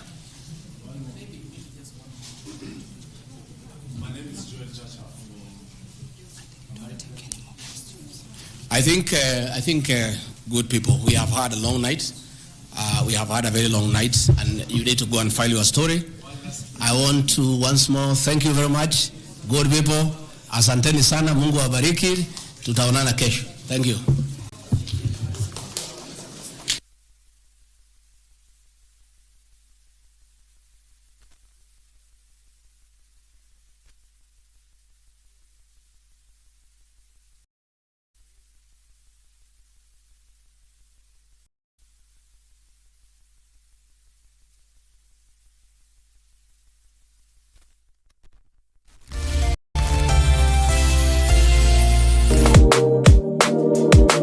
Hello, jina langu ni Miriam Munji, karibu sana kwenye Lightcast TV. Hapa ni mahali ambapo utakuwa ukipata kila kitu kwa utendeti na kwa undani zaidi. Iwapo wewe ni mgeni, tafadhali fanya Lightcast TV kuwa nyumbani kwako na TV ambayo ni murwa kabisa, itakufaa zaidi. Karibu Lightcast TV.